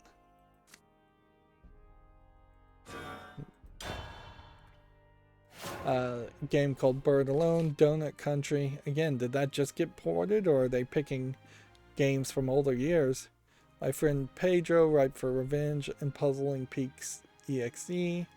Best Pickup and Plays are Cats in Time, Crash Bandicoot on the Run, Disney Pop Town, Switchcraft, and Towers.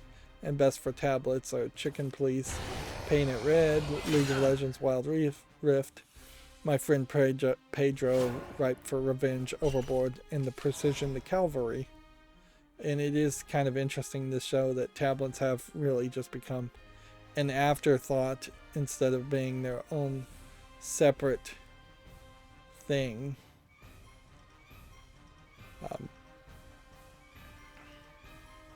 Because it definitely was a case that in the past they were trying to make them their own separate thing. This is where I truly shine. I probably do need to buy a new tablet and a new cell phone in the next year or two. But mostly I'd just be buying a new tablet to make sure the batteries don't die on the old one too fast. And I need a new cell phone, I think, because maybe the screen is going bad, and maybe that's why it sometimes seems dim, is it may very well just be dangerously close to breaking completely. Nice marksmanship. We are definitely not getting anywhere as far as playing Shadowverse, but whatever. Wasn't really expecting to. Sure would be nice if we could get at least 2 victories. 3 would be ideal, 4 would be best. But even trying to just ignore things and get quick disconnects in these cases is very difficult on Shadowverse compared to even other collectible card games. And I suppose it would be a bit inconvenient for me if the second dinner Marvel collectible card game came out of the blue. That'd be very weird to just have it sneakily released in a beta or something right around Christmas holiday. I think we are already past the point of no new announcements because of Black Friday and Cyber Monday. Any game released now was late for Black Friday and Cyber Monday, and probably would just get pushed until past the Christmas season, because the assumption still is very much that parents in particular spend all of their Christmas budgets by Black Friday and Cyber Monday, and that they don't have any more money that they're willing to spend. after that point until well past the new year. Alright, so fall list cleanup. Here we have G.I. Joe Operation Blackout. Unfortunately, not only is this mixed reviewed, but it's very poorly reviewed, which I think at a certain level just highlights that the review system kind of works. When people hear that a game is bad, they forget about it and they don't try to go any further. And it's a shame that this is bad, because a G.I. Joe game should work as a third-person shooter. Perhaps maybe have the actual G.I. Joe characters more focused on instead of a female character that I don't recognize. But yeah, I'd like to see them come back and try that again. Maybe not with the same developer and publisher, but a G.I. Joe licensed game of some sort does make some sense to me. Too slow. Just because of the name recognition. The Hot Wheels game, in contrast, seems like it very much succeeded by making a good game and having name recognition. We're looking at G games, so here we have a game called Gaijin Troubles, which is mixed reviewed. We can see this is anime girls from an upskirt shot, which I haven't had to talk about upskirt shots in a while, but once again you have an upskirt shot. Let's see, is there an upskirt shot in almost every one of these? Yes, there is. So you know what they're focusing on here in this game. And it seems like it's just anime girls fighting each other. In a lot of ways, this feels like this is a yandere simulator clone. And arguably, it's still better than Yandere Simulator. Or at least it looks more complete than Yandere Simulator. Early access, $1.99. When did this get released? 2020? Should I leave something like this on the fall list? Not really, but I think I will anyways. Just because I may want to rant about Yandere Simulator, and this is the type of game that I could get as a joke and say, hey, here's an example of a game that Yandere Simulator could have been had the developer actually the ability to make even something close to a finished product instead of just constantly adding more content or making it life more difficult for himself. Here we have Galactic Mining Corp, which seems to be a roguelike game. What is the actual gameplay mechanic though? It seems like it's kind of all over the place with different screens. You land here, and then you're flying the drill downward. You get to a treasure chest. Seems like you're flying a spaceship that has a drill on it. And you upgrade things. That maybe gets you more resources. Yeah, it seems like there might be enough of a fast-paced game here. Whereas you would expect a mining game to be slower than that.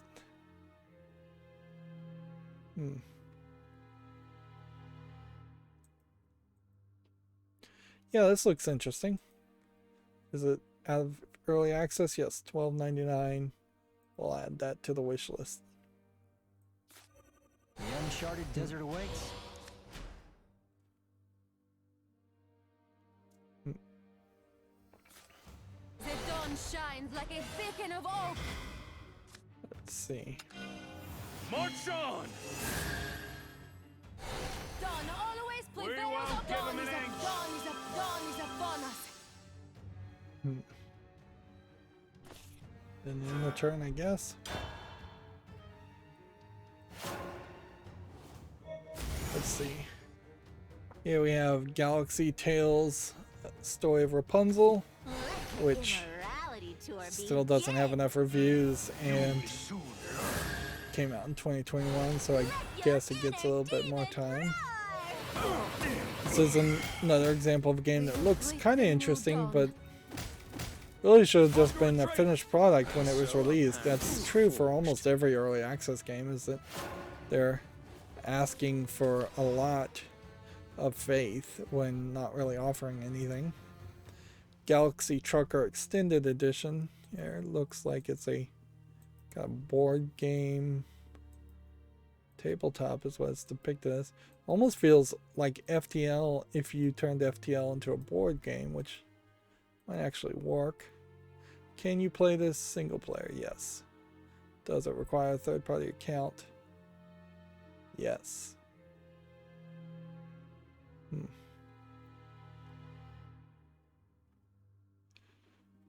Am I ignoring games because of third-party accounts? I'd say no. I think I'm willing to put this on the wish list. It is kind of a uniquely different looking game enough that I may very well dismiss it and never actually buy it, just for that reason. Desert awaits. Okay. What do we have here? Get this Best of one. luck to you. Get that one. I'll see you in purgatory. Let's go ahead and play this. My victim today. Are you worth your weight in gold? Right.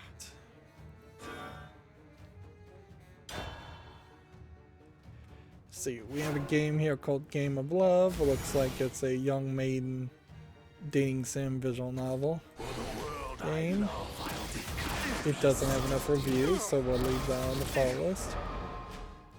Here we have Game Theory at Christmas. It doesn't have enough reviews, so we'll leave that on follow list. Game Dev Beatdown doesn't have enough reviews, so we leave it on the follow list. I could have curated this, but that would take more work. Gangster Underground The Poker. Apparently it's a free-to-play VR game. It doesn't look too terrible as far as, hey, do you want to play poker with a bunch of gangsters in VR? Or do you just generally want to play poker in VR? This might be your best bet. English, allegedly full audio. I'll leave that on the follow list since it's a VR game though.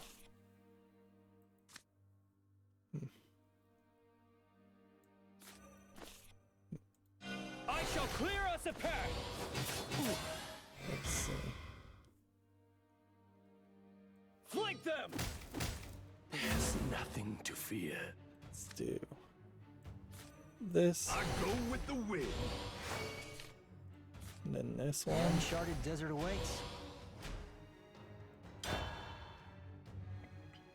Next we have a game called Gangster War. It came out in 2021 and doesn't have enough reviews, so we'll wait. Although some of these I can potentially reconsider even without the number of reviews, because I do think there are probably some games that should just be ignored. Like this one, Garden of Mooj. I mean, I'll give it a little bit more time, just in case there was something here I saw that interested me, but in retrospect, looking at it again, I don't think there's anything here. Allow me to bestow a crimson kiss. Here we have Garden Story, tagged as an action RPG puzzle game. I'd like to see how it actually plays, because it kind of feels like a Stardew Valley sim. And I think I want to dismiss it just for that reason. Yeah. I think at this point, even if it's rated very positively, if it just looks like a Stardew Valley game, I'm going to dismiss it in my mind before I give it a fair chance. So I think I have to just say no. My distaste for Stardew Valley has been consistent ever since I covered it, so...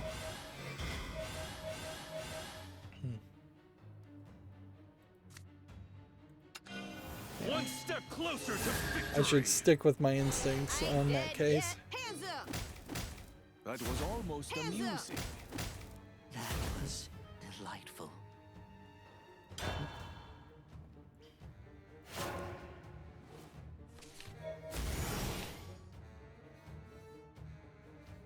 Let's see. For the world I love. Gear Shifters doesn't have enough reviews yet. Enemy or no. Gidonia is rated very positively. It's early access. So I guess this is a case of another game that really should just come out of early access, and then I'd be willing to give it a chance, put it on the wish list. Jelly Break Deluxe doesn't have enough reviews yet. Jim's Deep, I should consider a little bit more because it came out in 2020, but it came out December 21st in 2020. So yeah, I think I'll just give it more time. And we may get to a point where fall list cleanups definitely do just take on the air of... Let's see, how many of these could be unranked?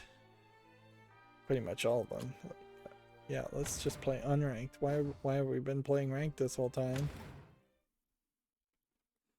Here we have a game called Gym Wizard's Tactics, which I may very well dismiss.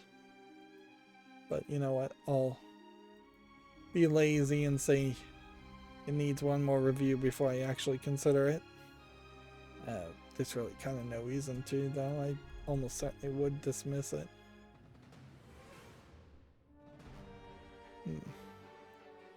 There might be something to it, though. Obviously, I thought there might be something to it.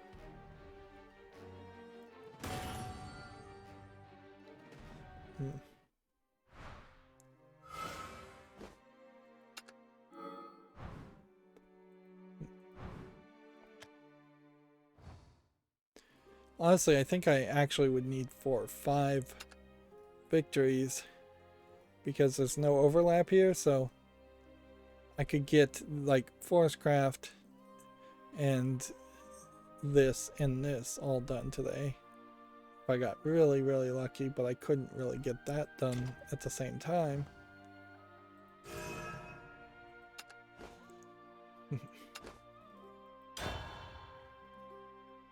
See, next we have a game on Steam called Genesis Noir. Is this an early access? Nope. It's rated very positively. Story rich point click adventure, which I guess that's all I really needed to see since I am a sucker for point and click adventures. So we'll put that on the wish list.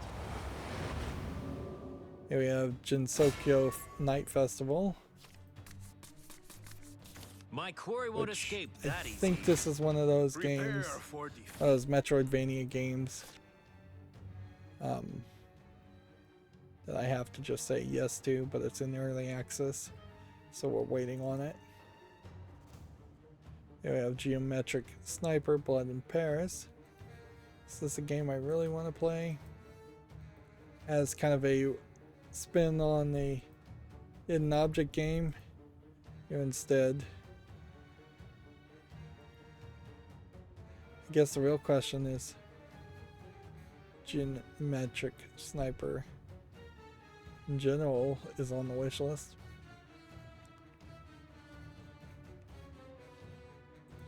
I guess we'll put it on the wish list. It wouldn't really hurt. It's passing the requirements, certainly, as far as having 30 positive reviews, or over 30 reviews and being mostly positive. There's a difference there. This game came out in 2013. I think we can easily dismiss this. I'm not even sure why specifically this was on the fall list. I suspect I probably just misclicked it. But yeah, that one's gone. Not getting rid of as many games as I would have thought. Get in the Car Loser. I feel like this was one of these LGBTQ plus games that were so SJW-y that they were fairly annoying. But Yeah. It's made from the co-creator of Lady Killer in the Bind, which I guess if I ever play Lady Killer in the Bind, then I would want to probably play this game. It's also free, so let's add it to the wish list. I suspect it's also super short, just incredibly short as far as a free game.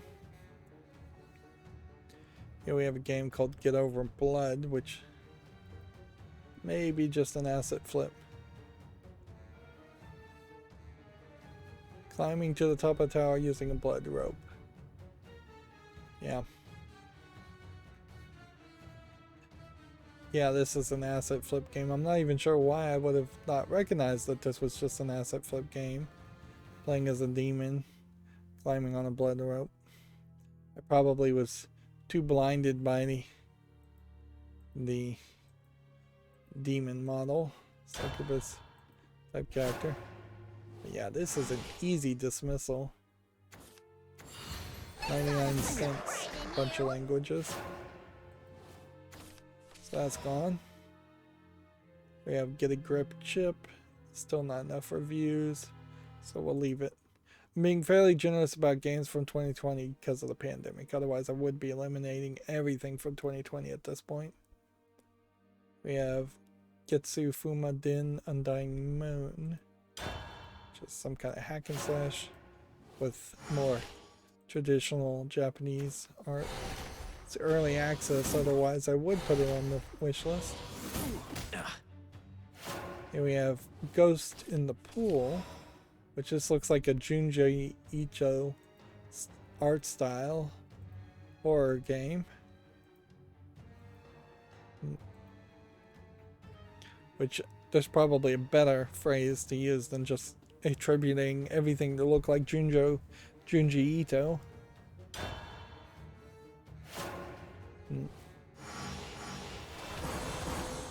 I guess even though it's mixed most recently, it's positive overall, so this goes to the wish list. This is the kind of game specifically that I would want to cover during a Halloween month, whereas a standard zombie game isn't really that scary. So I tend not to really bother to do anything with those.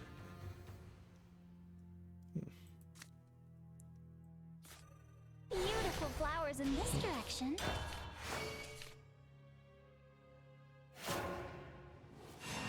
Still have a lot of games under the letter G.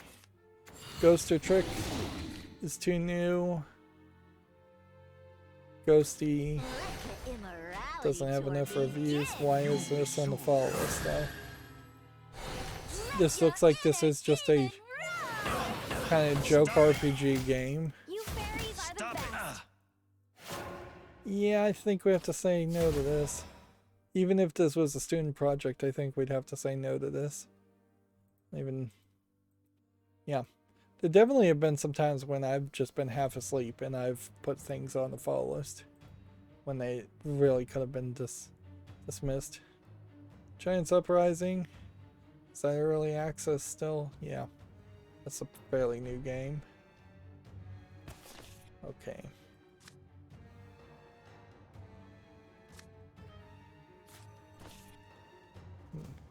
My domain reaches to the end of the skies. Don't hurt me. The hunt has only begun. Actually trying to play when that's just going to be a waste of time.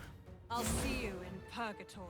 Good news is I do think my back is getting a little bit better, but yeah, it's never going to be perfect, and it takes forever to heal. Here we have a game called Gig Apocalypse, which looks like it's a Rampage clone, but seems like it's actually more of a fighter game. And it kind of looks like a mobile game. Yeah, you're kind of just clicking buttons, it looks like, to have these monsters go from the left to the right.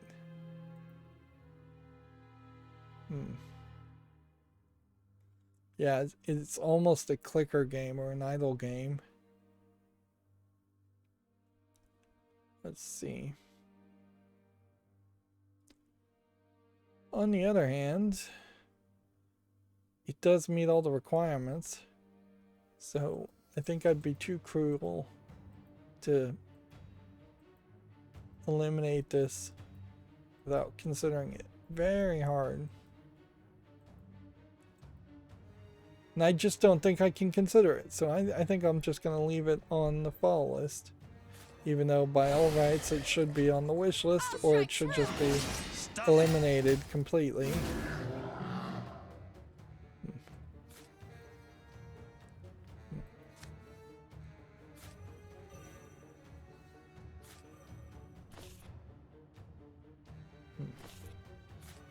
Hey, let's play.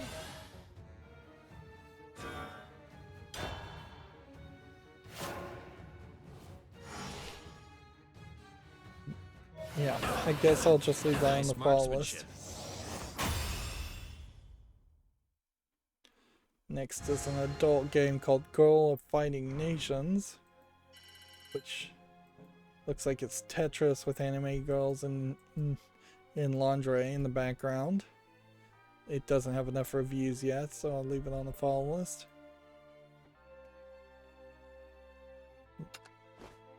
I suspect we probably have several games that just start girl or girls. Next we have Girls in Glasses, which really just seems like a collection of anime girls in glasses playing to one specific fetish. $6.99. I guess we leave that on the follow list since it doesn't have enough reviews. Unless I just want to get rid of it.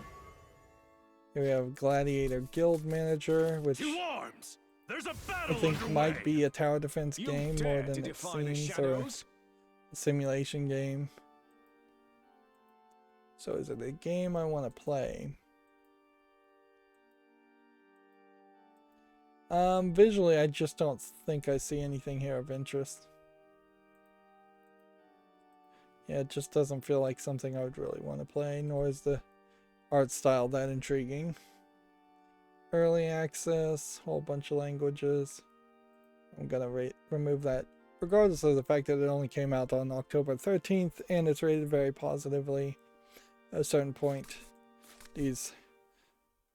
what's on the follow list, what's on the wish list is personal preference. Let's see, Glittering Sword doesn't have enough reviews yet, so we'll leave that. Gloomy Eyes does have enough reviews as a VR game. Can you play it outside of VR? Nope. So that just stays on the follow list. Yeah, I imagine VR would have to be less than $100 before I'd even think about getting a VR headset. We have a game called Glaucoma from 2019. Chapter 1. Some kind of horror game that either I assume has been abandoned. It's sci-fi first-person survival horror game. Or I leave it on the fall list. Doesn't look bad, but I think at this point you kind of have to abandon it. Or I'll give it a follow. It's close to 2020, so maybe the full game / a future chapter would have been released had things been normal. Of course, I could say that for almost every game. And that doesn't help clean up the follow list, and there really is no catching up when I think about it. But I already closed the tab. Glyph needs some more reviews. It's 100% positive with 29 reviews, which honestly means I could just put it on the wish list. Because even if it was a negative review, that's only going to bring it down to something like 92%. Alright, so we'll just put it on the wish list. Gnome Punk to be announced. I don't see a reason why a to be announced games should be on the fall list. Yep. I don't even know why I would have put this on the fall list in the first place. Golinator needs more time. I think it's a hockey sim for VR, which, yeah. They need a good VR hockey sim game. I don't know if that's really going to be it or not. Here we have Get Over It, or Goat Over It. I imagine this is Getting Over It with Benet Foddy clone. 2021. I think we can dismiss this. Like, I don't think there's going to be anything special there. God of War. Interesting that God of War seems to have no reviews at all. That's because it's not out until January 14th of 2022 and was still in 2021. I was thinking that said 2021 and that was just the release date originally.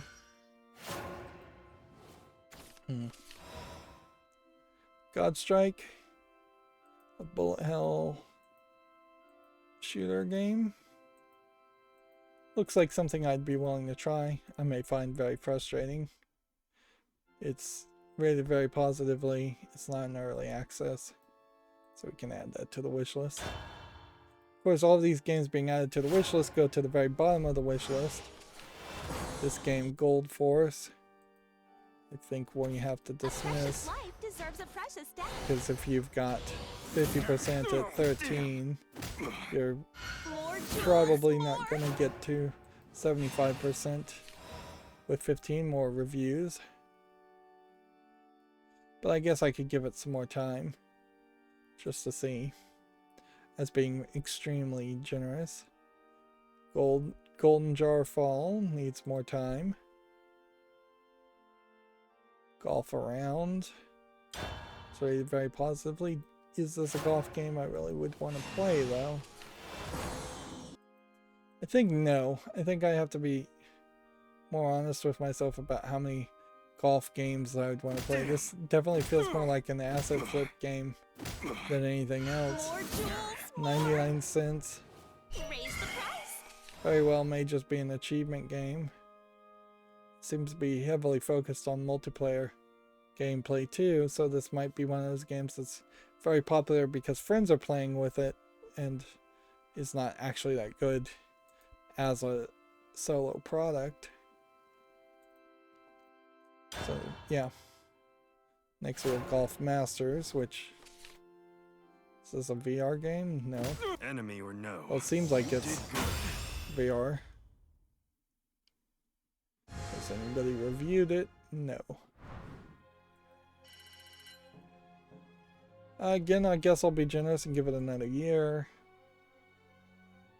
Gomoko Let's Go is a Go simulation game. Is it VR? Nope. Okay. It is single player. Copy of Go.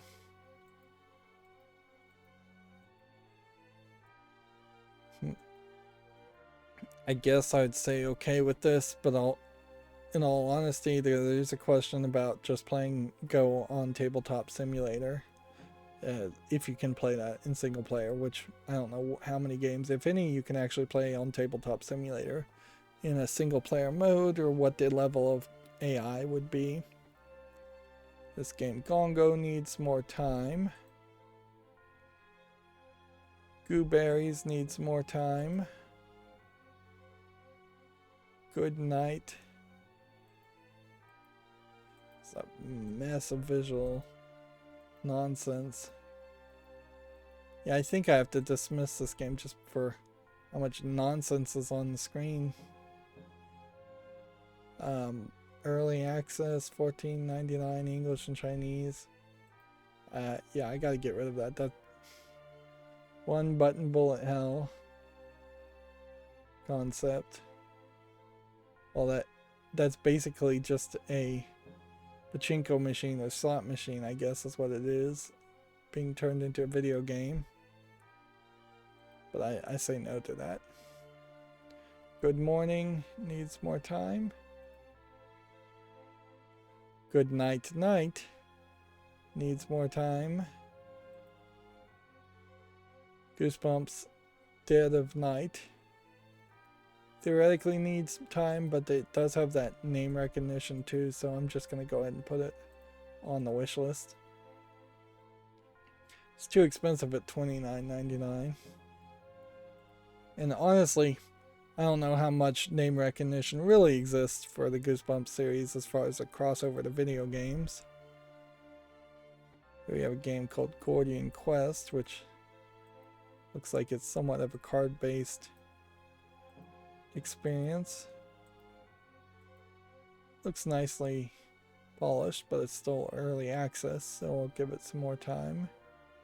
Although at a certain point, if I see something from 2019 and it's still in early access, I'm going to probably get rid of it. Gordian Rooms, A Curious Heritage. Looks like a puzzle, escape the room type game. But this is Gordian Rooms 1. And then I guess A Curious Island would be the next game.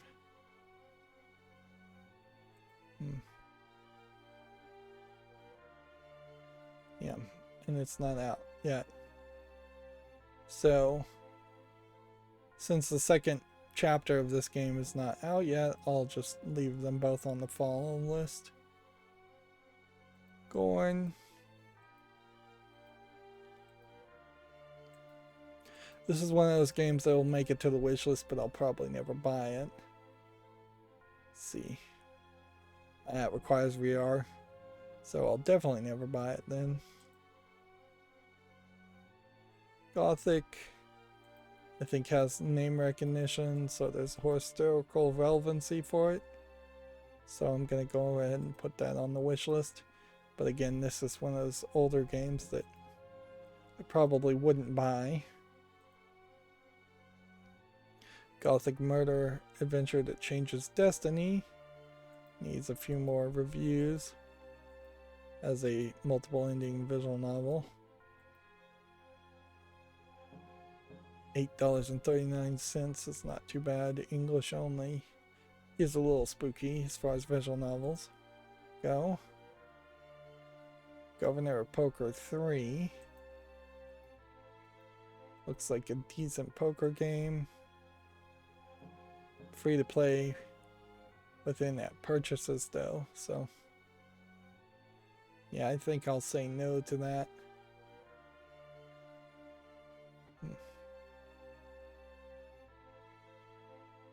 Like, even if there was some system here where you could always play for free in the in-app purchases, yeah.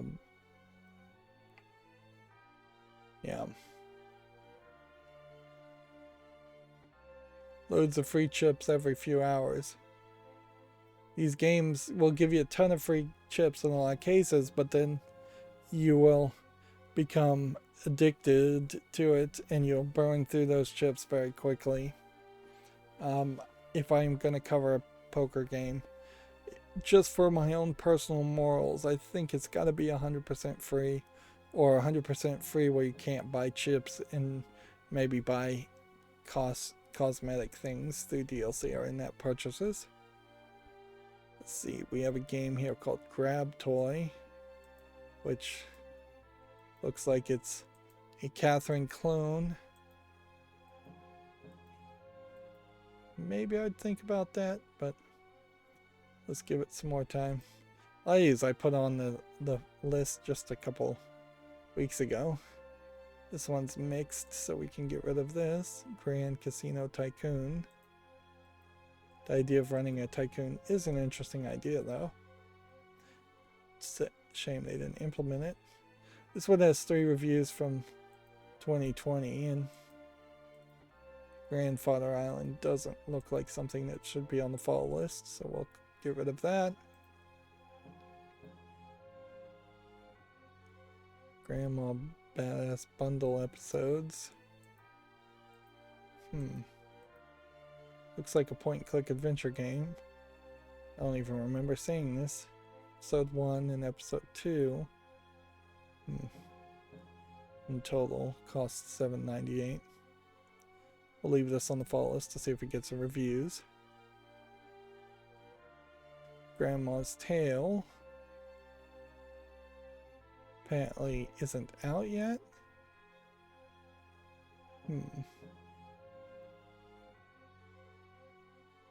Or it's been delisted. There are no reviews for the product. There's only a demo. And there's no release date.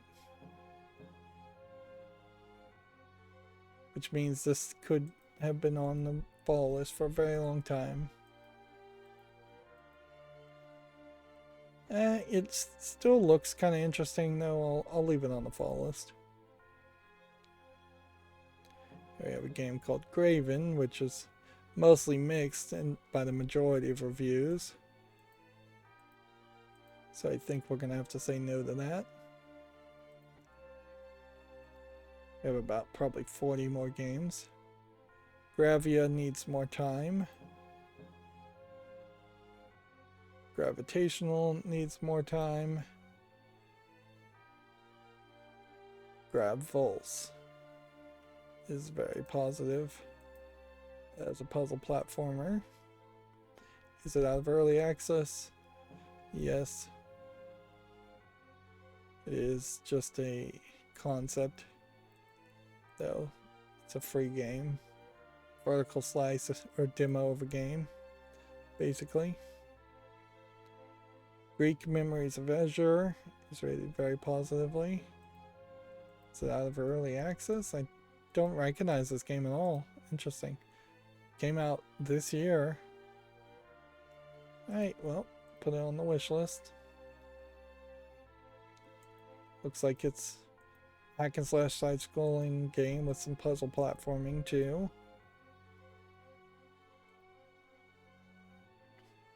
Here we have a game called Greedy Dungeon. I think at this point we could probably dismiss this game. There are better versions of something similar to this, and it only has 28 reviews from 2020. Yeah. 49 cents, English and Chinese. I don't want to get down to the point where I'm just dismissing things because it supports the Chinese language, but it is in the back of my mind sometimes. Greedy Goblin is rated very positively. Is it a kid's game worth playing, is the question.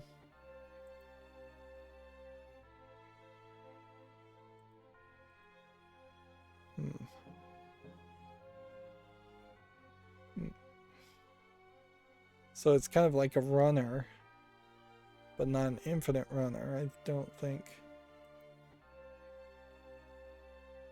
It's almost like a Pac-Man game. Free. English only. I guess the price is right there, so I'll put that on the wish list. I may have at one point been leaving free games on the fall list, and now I don't make that choice because I want the fall list to be easily cleaned up. Here we have something called Gray Instinct, which says it's a point-and-click adventure game. It looks like it might just be a nudity game, maybe both. But it's early access also, which seems weird for an adult game or a point-and-click adventure game. So we'll just leave that on the fall list. Gray Lucidity needs more time. Grief Helm is a local multiplayer sword craft fighting game.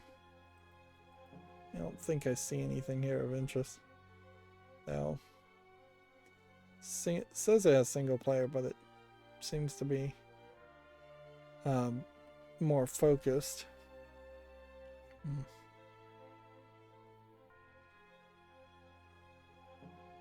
Yeah. 3 or 4 times now my temple is swollen and hurt. There's definitely something there. I'm not being a hypochondriac. That's my concern, is that I was just being a hypochondriac, but there's something there. Let's see. Next we have a game on Steam called Griftlands, which is a deck building card battler game that looks very good. It's $13.39. It's out of early access, so should put that on the wish list. I have about 15 more games. Grime here is rated very positively as a Metroidvania game, so I think that goes to the wish list. Yep, it's not in early access either. Grim Shuffle doesn't have any reviews, and I think we can pretty much dismiss this. I'm not even sure why this would have been on the fall list anyways. It's a memory game with anime chibi characters. Take that off. Grind Skateboarding needs more time if it's going to be anything, although in all fairness it probably isn't going to be anything. Grotto is mostly positive. Is it in early access? No? What is it though? A interactive fiction, like visual novel.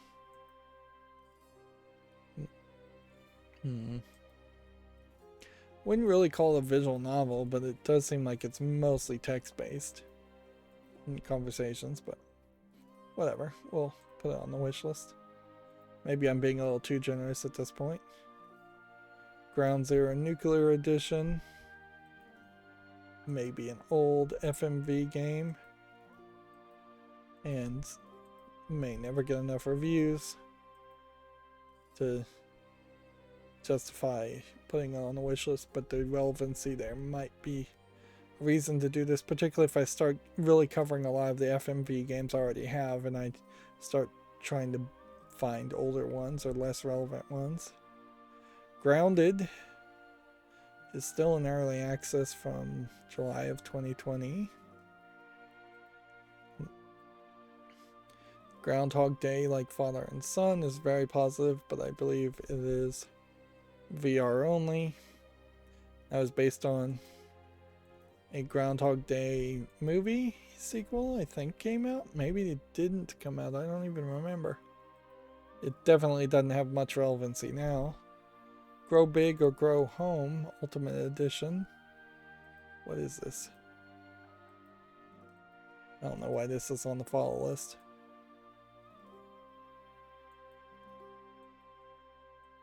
I feel like these are just puzzles.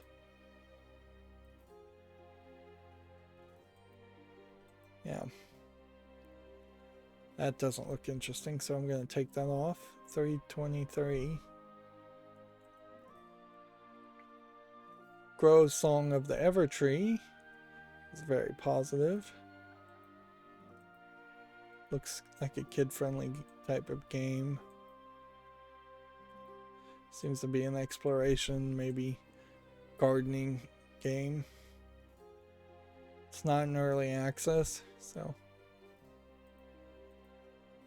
without doing a lot more research, I think I'll just go ahead and put it on the wish list.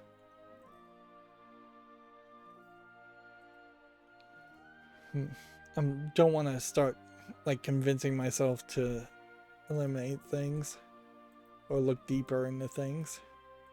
We'll do that when I actually have to purchase things, and in general, there still is a heavy desire. This one needs more reviews and more time. There is still a heavy desire to not really buy anything on a lot of these sales. So any game has to get over that point. Here we have Growing Up, which seems to be a daughter raising simulator, for lack of a better term. And it's rated very positively, so we'll put it on the fall list. This is a game I definitely would want to get if I was going to play the Princess Maker series of games to kind of highlight those daughter raising simulator games, which are more anime in art style and fantastical in their story with actual fantasy elements. Guardian of Lore needs more time. Gold of Darkstill needs more time. Gun Club VR is rated very positively as a gun VR game, but it's VR only, so it stays on the follow list.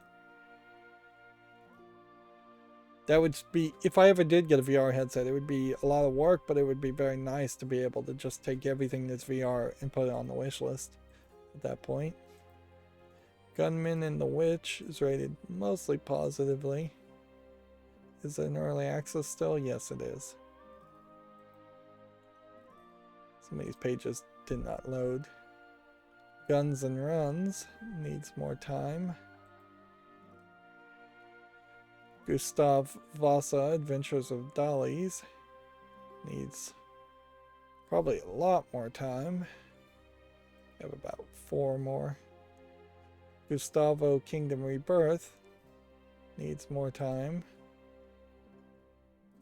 Guan Moon High School, The Ghost Gate, I guess as a point-and-click visual novel, has over 35 reviews. It's not in early access, so there is no real reason to say no to it. At certain points, maybe I won't cover any visual novels past the couple that I already have, but at the moment, the idea is still there to potentially get this. Then we have a game called G-String, which I doubt has much to do with like a G-string bikini. It may have more to do with music.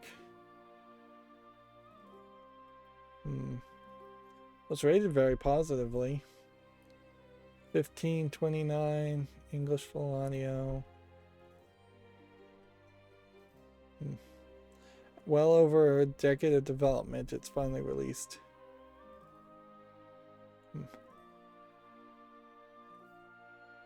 Let's see.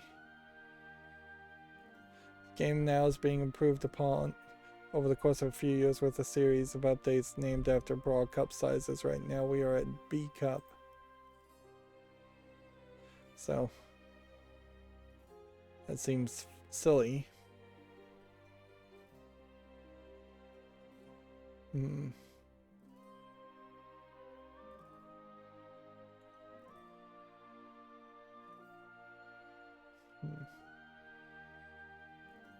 I don't know why this is particularly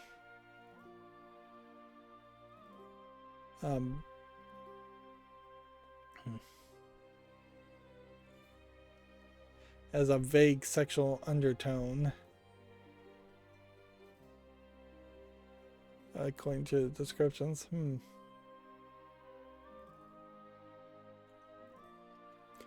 Well, I guess you have to say yes to this, although from the looks of it, I'd probably just say no to it.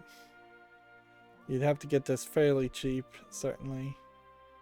$15 is a big gamble for something that very well may just be an asset flip game, and is really doing a bad job of presenting what the actual game is, other than it looks like it's a first-person shooter.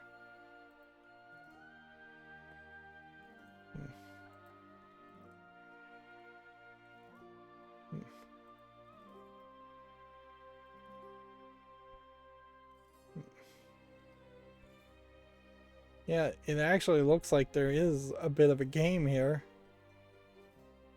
And the screenshots just do a really bad job showing it. That is weird.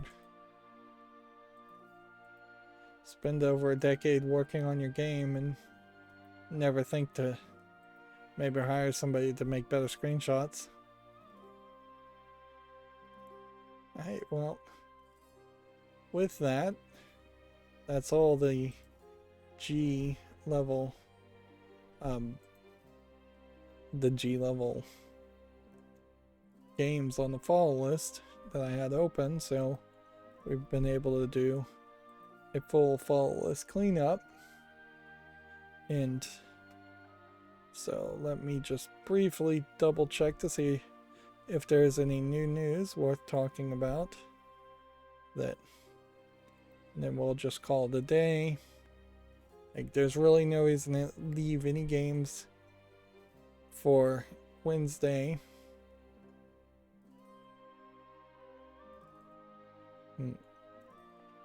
I suppose there could be a case where if Jack Dorsey leaves Twitter, Twitter gets really bad, and what's on Steam stops tweeting on Twitter. That would kind of suck. But I don't feel like that's something to really be too concerned about at the moment.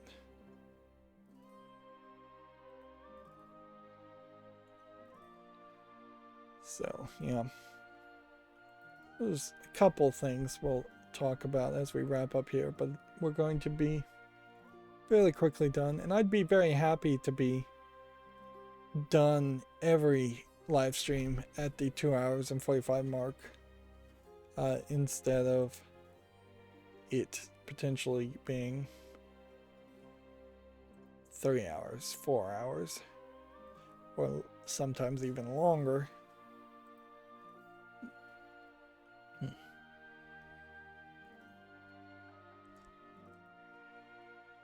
See, 2 more Twitter feeds to check, and then we have about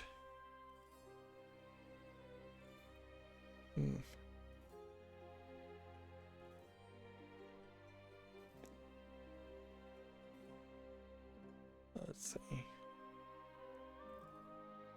Yeah, we'll have about 10 tabs to talk about.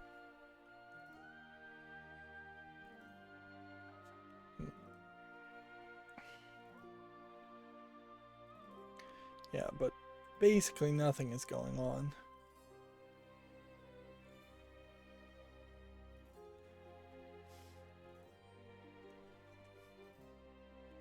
It would be interesting, I suppose, if I did find a way to make YouTube Shorts work, but that really is a product that I just don't think works well for me. In most cases, when I'm covering a game, I would really have to struggle to figure out how to make a 10 to 30 second clip of anything of interest. And see, that's kind of the problem, is shorts, Instagram things are very glib as an art form. And so you're doing one-liner jokes, very different from what most stand-up comedians would do.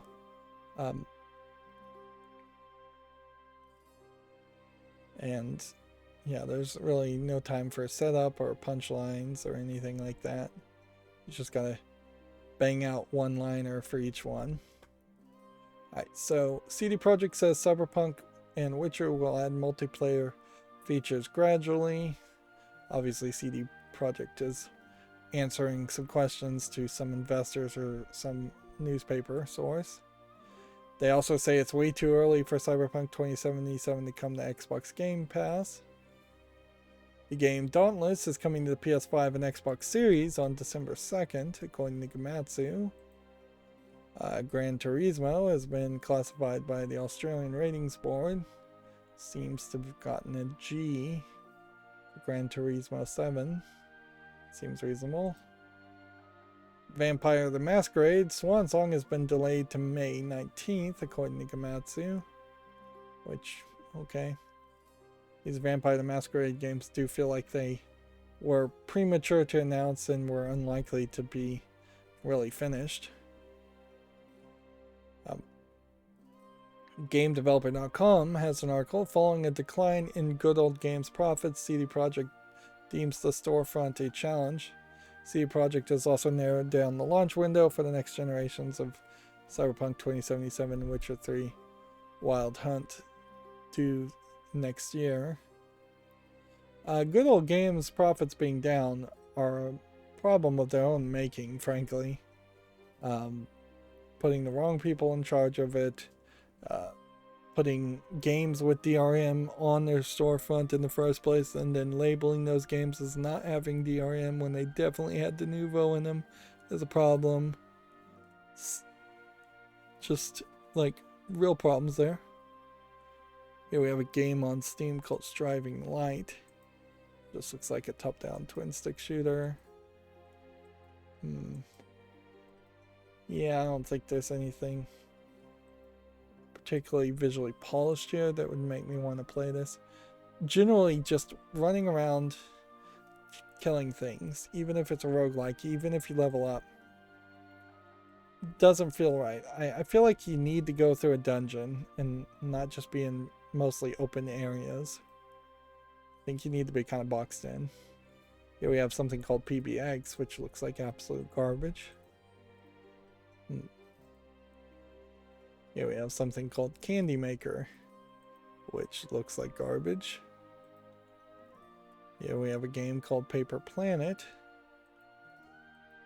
which looks like it's an Asteroids clone. But I'm not interested. It's coming soon. English only. And that was it. The Lego World Showcase Collection is just something I'm keeping to remind myself to buy it eventually.